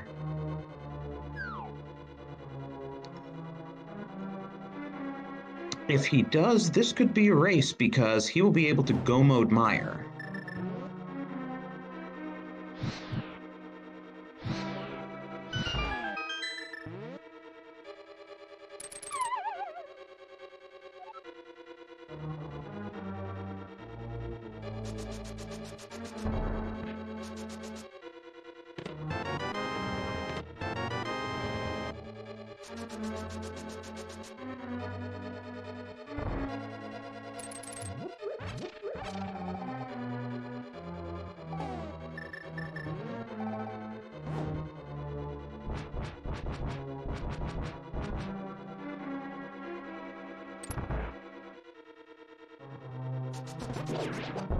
Hopefully Xilo appreciates having a bow in Pod this time.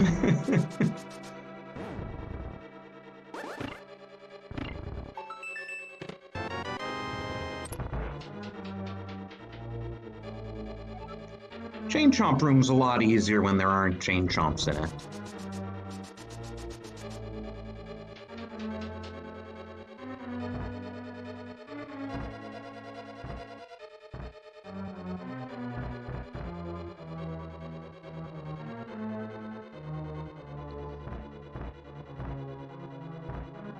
Swag Samaria strat there for the switch, and the all-important arrow in the eye.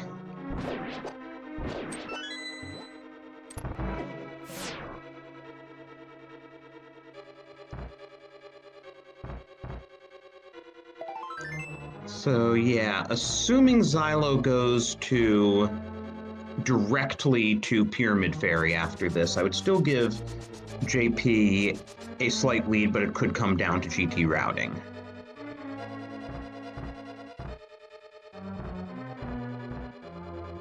If Xilo goes anywhere other than Pyramid Fairy, he's gonna have a really hard time catching up.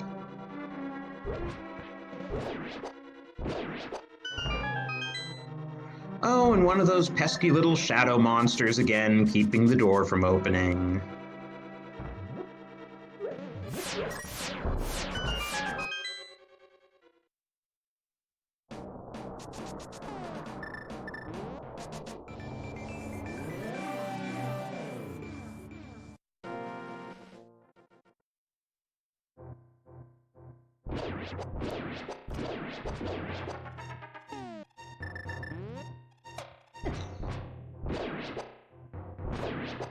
Xilo's actually able to get some hits in on Blind up at the top.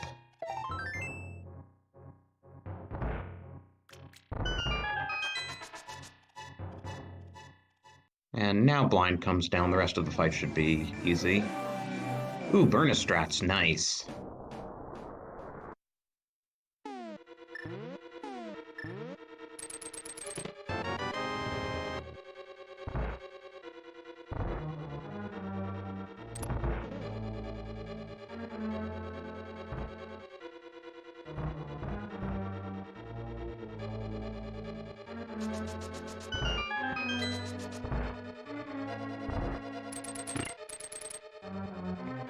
Okay, where is Xilo going now? He's saving and quitting, that's good if he starts at Link's house.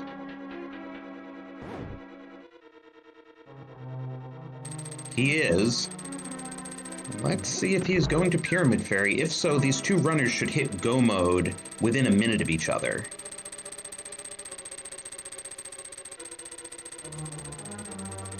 This is going to be tight, folks, because then Xilo has Go Mode Mire, while JP will just have to go to the back of Thieves Town, and JP has Silvers, which Xilo isn't going to get because he has no reason to go into Mire Shed and Go Mode. Ooh, JP takes a hit on Laser Bridge.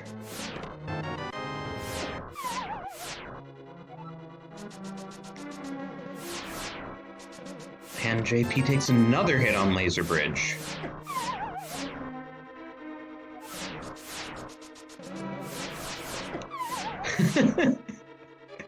Open chest, fall in pit, rinse and repeat.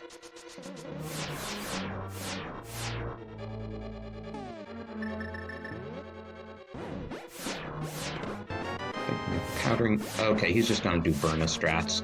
And at 1 hour, 42 minutes, and 4 seconds, Brewersfanjp is in go mode.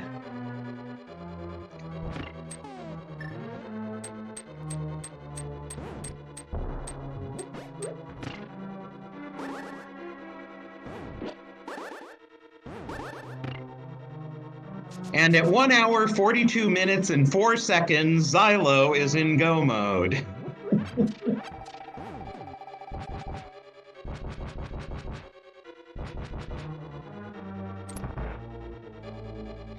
Yeah, so JP needs to beat Helmasaur here. That shouldn't take too long. Xilo needs to... Wait. Oh! Wow, you never see this route to Kakariko, but it is faster than saving and quitting. Heads up play on Xilo there.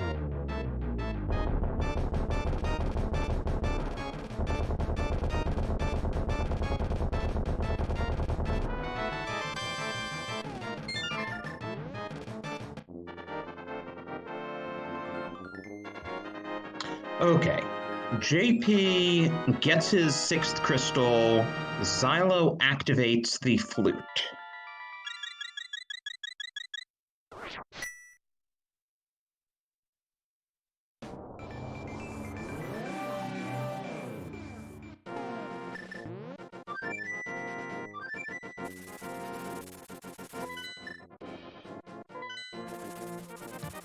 So Xilo flutes to 6, JP flutes to 2. He's going to stock up on potions here.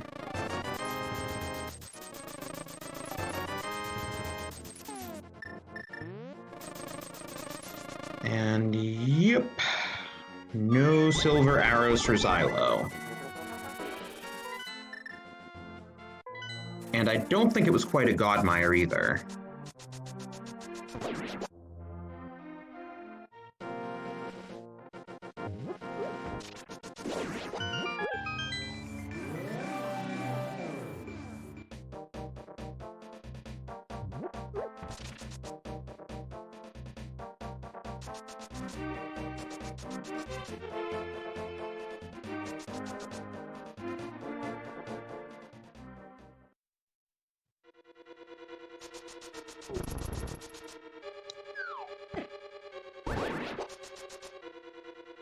Xylo's going to use Ether Strats in this room. Yeah, that room in Mire and Enemizer is a huge pain.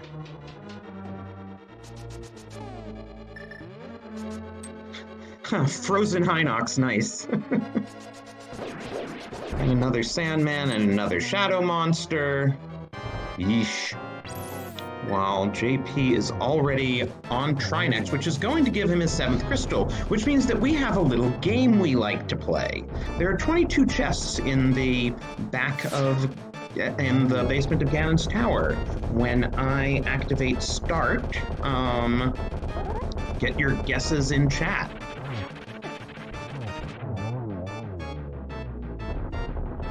If you guess right or guess closest, you can join our leaderboard.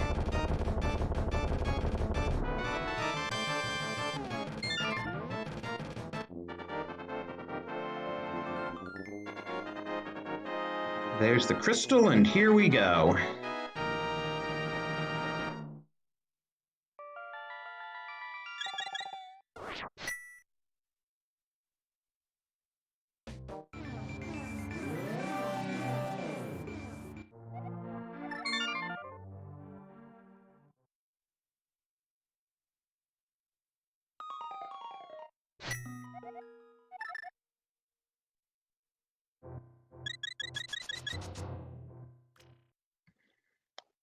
JP opted for the save and quit rather than the fluting.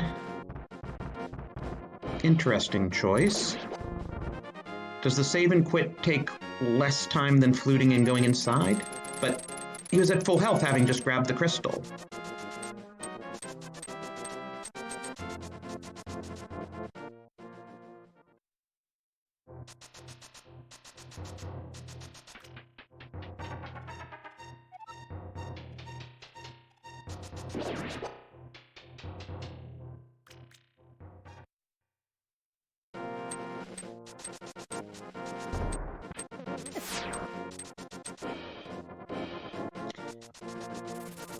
Yeah, so Xylo unfortunately is not finding the big key particularly quickly, so that's going to cost him. He'll need some good luck with GT routing and for JP to have some bad luck with GT routing to find the big key to catch up now. But it's still possible. And yet your last guess is in, because I'm going to be stopping the game when JP enters GT.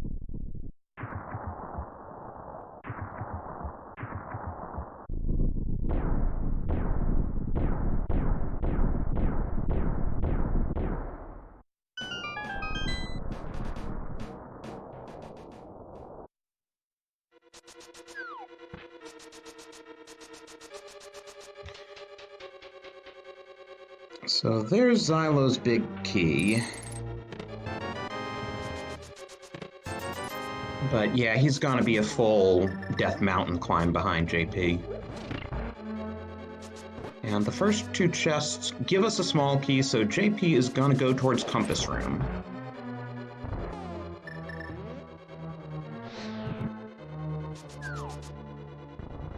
Last week, JP's teammate, Willard J. Bradley, actually won a race because he went full right, and from Compass Room went straight to Ice Armos area and skipped Rando Room and all those checks on the left side and got a lead over his opponent that way. So is JP going to imitate his teammate is the big question. Oh, there's Half Magic. So those were chests 3 through 6, and Half Magic's nice. It'll certainly make the Ganon fight easy with, you know, a gazillion blue potions and butter sword and silvers, yada yada yada, red mail, 16 hearts. I guess only 15 on JP's side. Rip Bob. Of course, who knows if Bob's in Bob's room to begin with.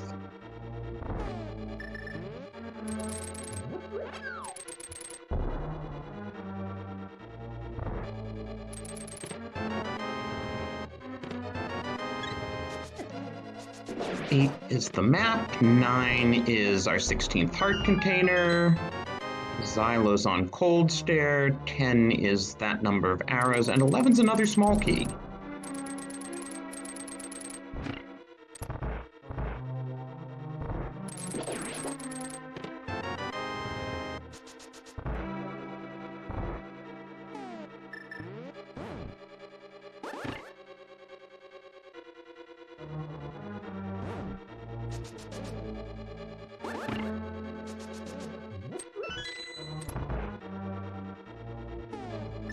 Yeah, so that is Xylo's 7th crystal. He could make up a bit of time not going right, or maybe he could take the WJB plunge and go full right and discover it, and okay, there it was.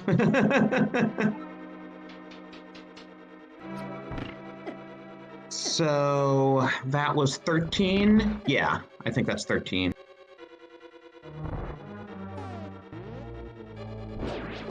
So congratulations to Mystic Gaming. You have scored 12 points.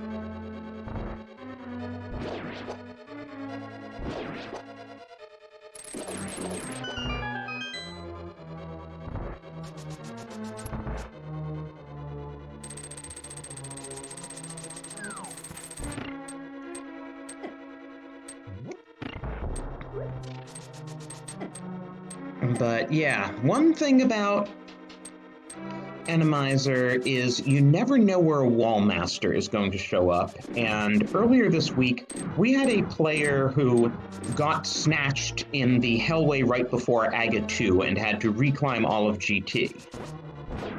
So this game ain't over yet.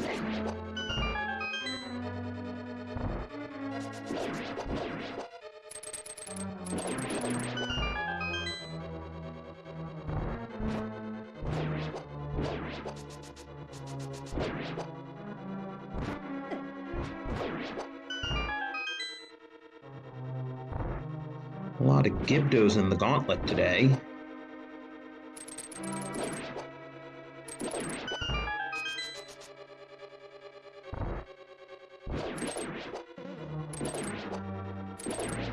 Otherwise, just a lot of those squiggly things and a few levers. So who is in Landmo 2 room today?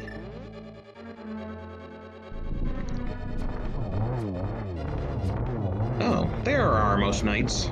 So we just haven't seen Moldorm. Maybe we'll get a vanilla Moldorm too.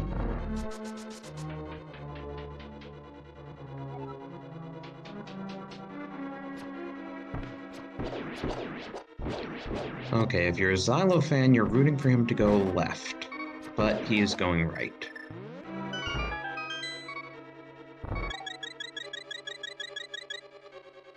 That is a very creepy creature in there. Ah, but Xilo is not going to Compass Room. He'll make up a small amount of time.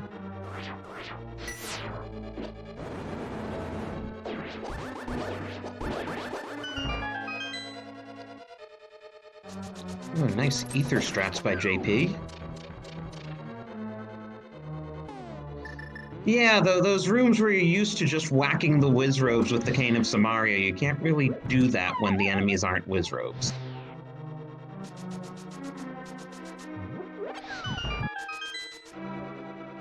And in this room, the Fire Bar became a Fire Snake.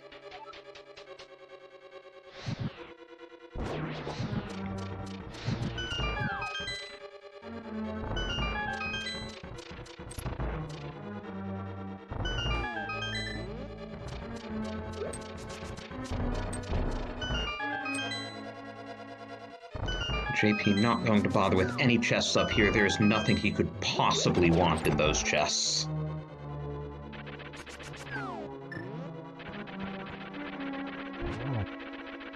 I mean, I suppose a Riot Shield, but do you really want a Riot Shield? Oh, and we do have a vanilla Moldorm with a very non-vanilla number of eyes. Hi Moldorm, bye Moldorm.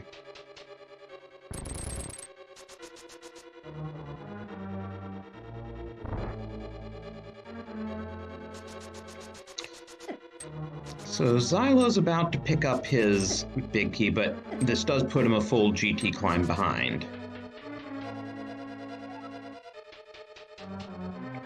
And there's not a Wall Master in that room.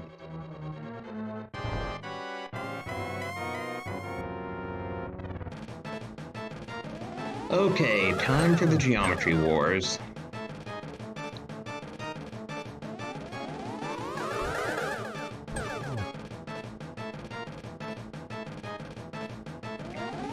Well, just a couple of singles so far. There's a double.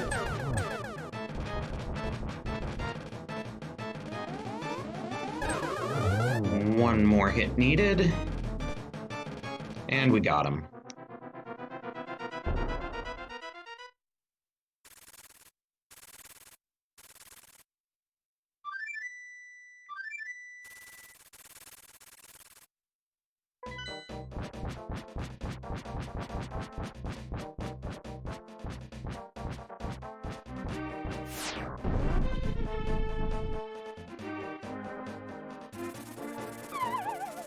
And our very oddly shaped Ganon bat flies in, but still makes a Ganon-shaped hole.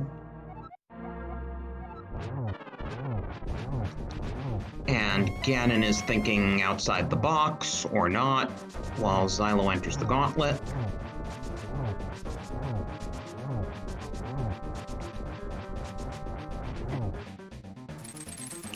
JP doing the dash strats, though with Butter Sword it doesn't really matter, you only need 6 hits per phase for the first 2 phases. He could even take 2 Ganon hugs if he wanted to.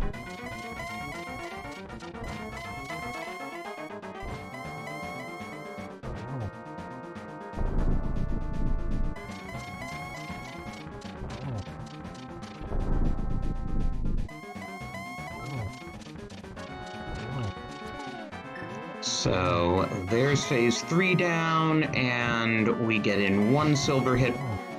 He does not get the torch glitch. Ooh.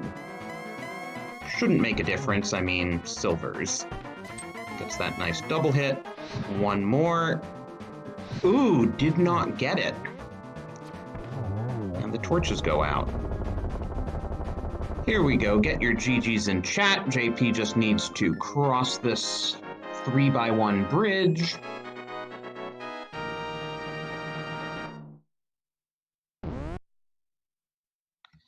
And JP finishes in first place with an official SRL time of 1:57.45. GG.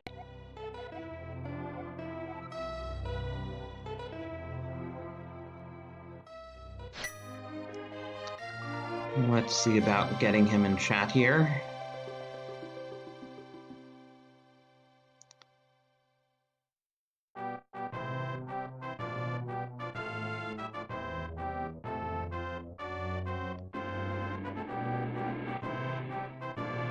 Xilo, meanwhile, is still having issues with those shadow monsters when you can't just kill them with Samaria.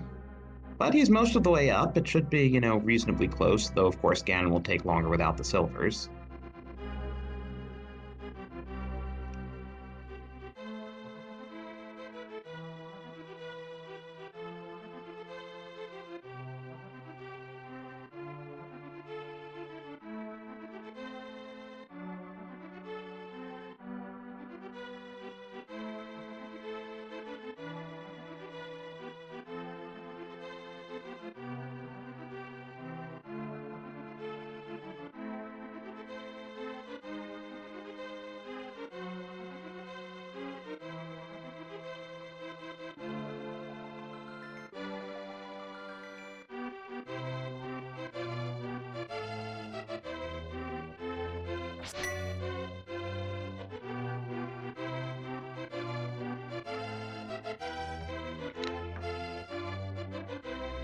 Okay, while we wait and see if JP's joining us, Xilo is opening chests. Ooh, there's the shovel. There's our last fetch quest. It would be kind of funny if silver arrows were in Dig Spot, but we know they're not. But Xilo doesn't know that, so he is trying to find those silvers.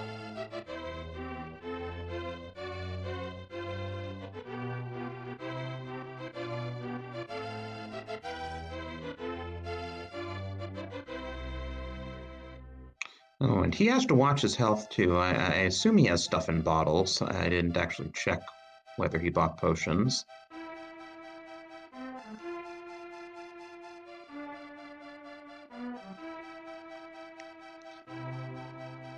Moldorm goes down right before the 2-hour mark. And the all-important 18th heart container in Moldorm chest.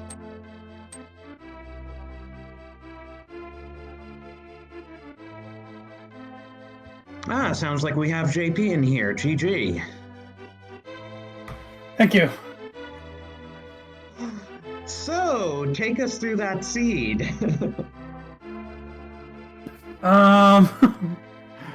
Okay, where to even start on that one?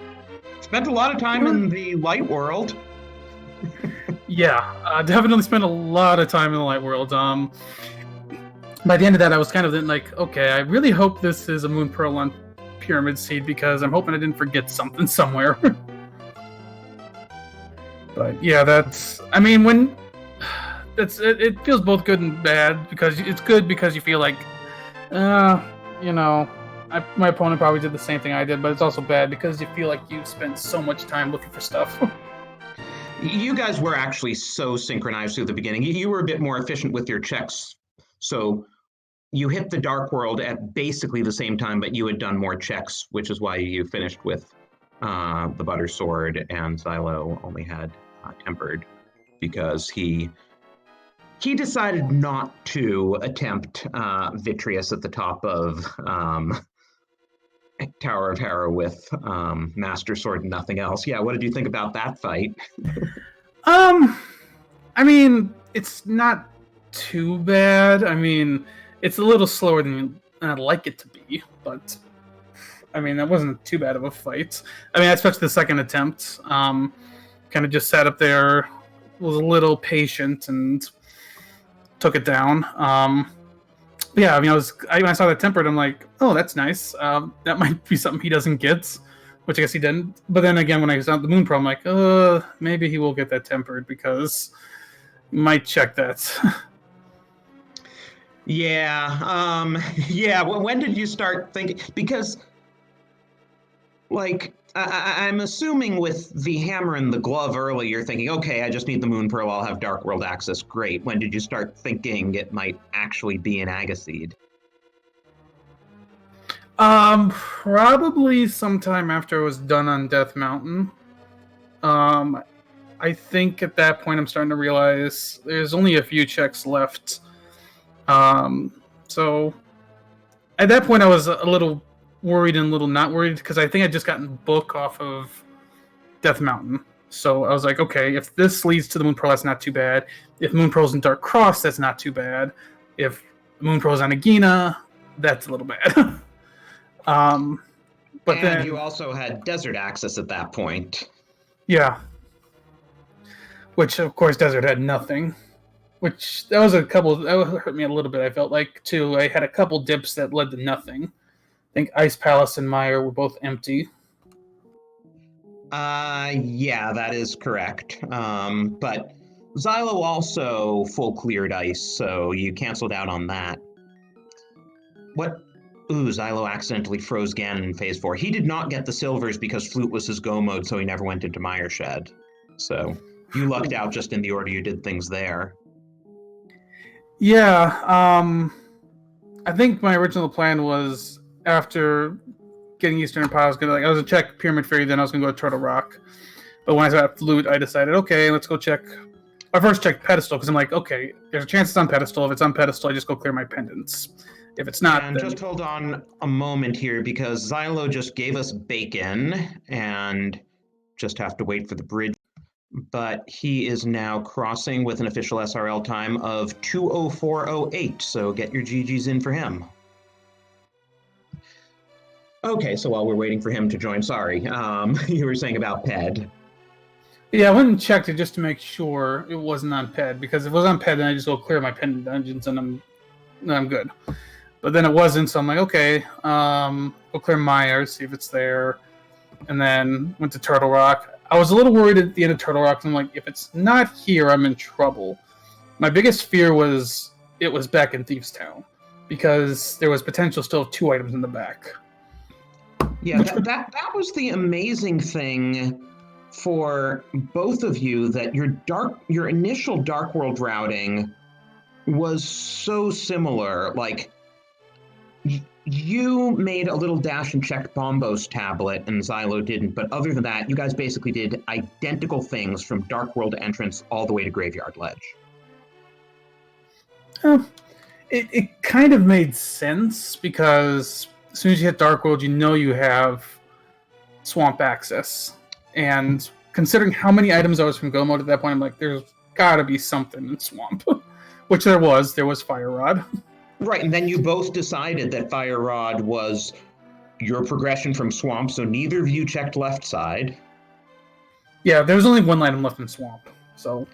Oh, okay, I lost count. Yeah, there was only 1 item left, so I left easily after that.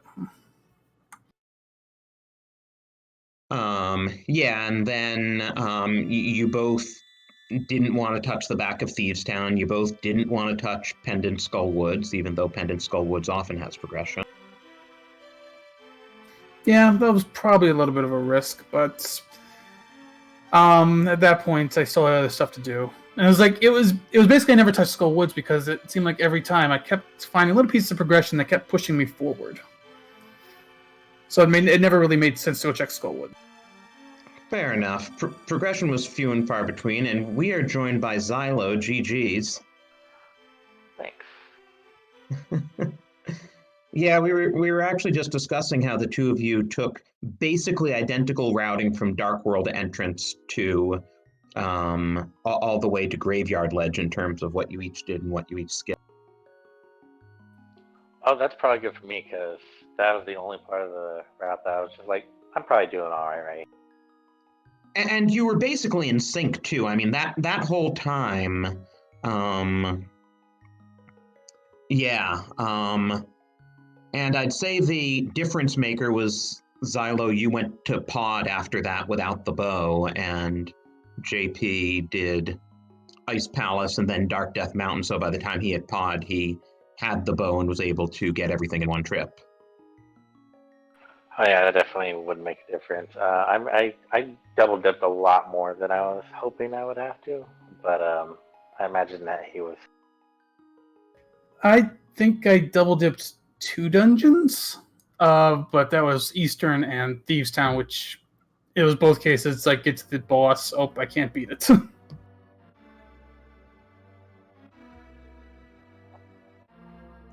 So yeah, I would say pod without the bow was the big difference maker in this seed.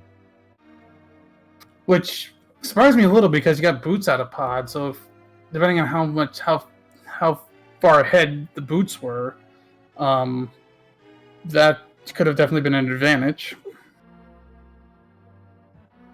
And you both did the boots locations at different points and found nothing there either. Yeah, it definitely was a weird seed in just that all the progression was so far spread. Like, it was just like you never really got that moment where it's like all you just got progression thrown at you. Like, it trickled in for a while. And have you ever noticed the tendency of Rando to put Ice Rod at the bottom of Laser Bridge? You know, that might be a thing. It feels like it's there way too often. Which, in this case, I mean, Trinex wasn't even there. Right! Yeah. But it did force a full clear of Turtle Rock. Yeah, it did. I did like walking into Turtle Rock being like, oh, I don't have Red Cane. And then just going over to get Red Cane. Yeah. That was... Though I did like your death warp there to refill your life. You know, you just gotta take that extra safety. Yeah, no, it was reasonable. And then the only unfortunate thing was because you did that, Flute was your go mode item, so you never checked Mire Shed. Ah, that's okay. I feel like most seeds in V31 are kind of silverless. Silverless has definitely become more common since the progressive bow. Yeah, it's also become easier to get a bow since the progressive bow. That's true, but I also find a lot of bows in GT, so it's a little bit of a mix there. Yeah, and I noticed, Xylo, you were opening the chest upstairs hoping for that, but alas. It's more of, I wonder what I'll find. He already got that done, so might as well. Yeah. Yeah, I think you kind of missed the other 2 big upgrades. Silver's in Mire Shed, and the other sword was on Vitreous at the top of Hera. Oh no, I saw a video and I was just like, nah, I'm good.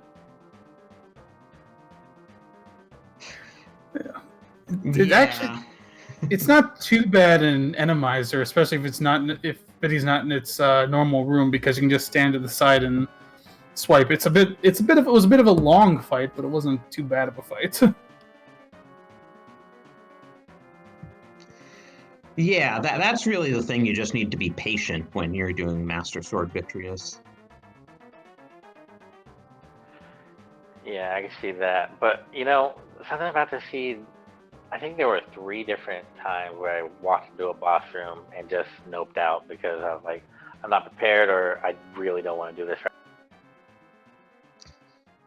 Speaking of bosses, did you guys notice that you saw every boss and we don't know what the 3 duplicates were? I did notice that, yeah.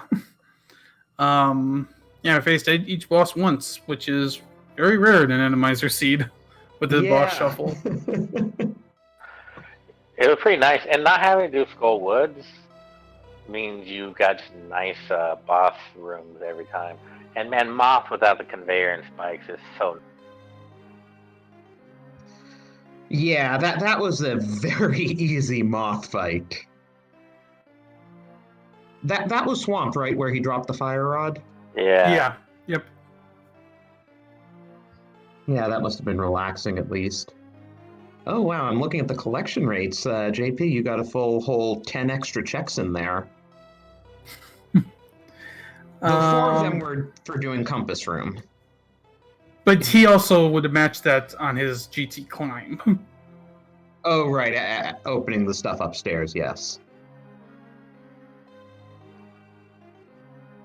So I guess it's just a lot of like, oh, right, you would have opened a couple more chests in Meyer, but not a huge number more. I guess they were just kind of here in their locations. Yeah, probably. Yeah, a couple more in Meyer because I didn't go mode it. I mean, we both full cleared ice, so that wouldn't have been it. I did specifically not do Left Side Swamp, and I also didn't go to the back of Thieves' Town. I did the same. Yeah, neither of you touched Skull Woods. Well, you did, JP, you did get Vitreous's item, the Tempered Sword, and then you turned in the green pendant, so that's 2 items, I guess. But yeah, it's just kind of interesting that... Actually, yeah, I mean, it's actually pretty easy to figure it out. Vitreous item, green pendant, Meyer shed, checkerboard probably then. Oh, right, and then yes. I guess Meyer, I would easily do it, pretty much do it right there. Yeah, I guess so. Though, did you ever turn in the purple chest? Because Xilo did. I did not. Okay, so there's 1 check in the other direction. But yeah, it was a good match. You know, the Silvers kind of turned it into a 7-minute difference, but it was really quite a bit closer than that for a lot of the time. That's good. Yeah, good to actually get a win here. My first 2 weeks were so rough, I just needed to get 1. Yeah, so you guys have pulled into 2nd place in your division now. I guess that was the thing, going in, whichever one of you won this would be pulling into 2nd. But yeah, so GG's on that. And hey, still got 4 more weeks, so anyone can do anything going forward. Yeah, I am actually looking forward to taking a week off. I've played the first 3 weeks, and I get a week off now. Xilo, are you going to be doing Mystery next week? No, I won't be doing Mystery, but I think my next one's going to be the co-op. Oh, so you're sitting out cross keys too. Oh, yeah. Inflict your teammates with it.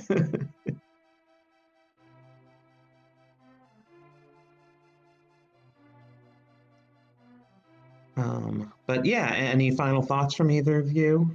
It's getting kind of late at this point, so we should probably wrap soon. I think I covered it all. Good race, Xilo. It was a good week, and good luck going forward. Yeah, good race. Congratulations. Thanks to the Restream crew and Drazi for the single-person commentary, which I know is difficult. Appreciate it. Yeah, this was actually my first time solo comming ALTTPR. So, thanks for the interesting race to com. Thank you as well. Yeah, thank you again. So, GG's again to our runners, and please do give them a follow. Also, thank you very much to our tracker, Cool Papa Bell. Give him a follow. And he was really on top of stuff, You probably noticed him throwing up remarks and comments in chat while he was tracking to help me keep up with everything while I was doing solo comms. So yeah, thanks a lot. Thanks to Marty, our restreamer here on the ALTTPR League network. On that note, we do have 4 network channels of our own, the ALTTPR League, and then 2 through 4. So please give them a follow. We do broadcast on several of them every evening. Of course, most of the races get restreamed on the Speed Gaming family of channels, so give Speed Gaming and Speed Gaming 2 through 6 a follow. And that'll do it for the 14th league race today and final race today. And also, happy spring to those of you in the Northern Hemisphere. 55 minutes ago, spring began. Happy autumn to those of you in the Southern Hemisphere. And yeah, I'm Drosy1. It's been a blast, and have a great night.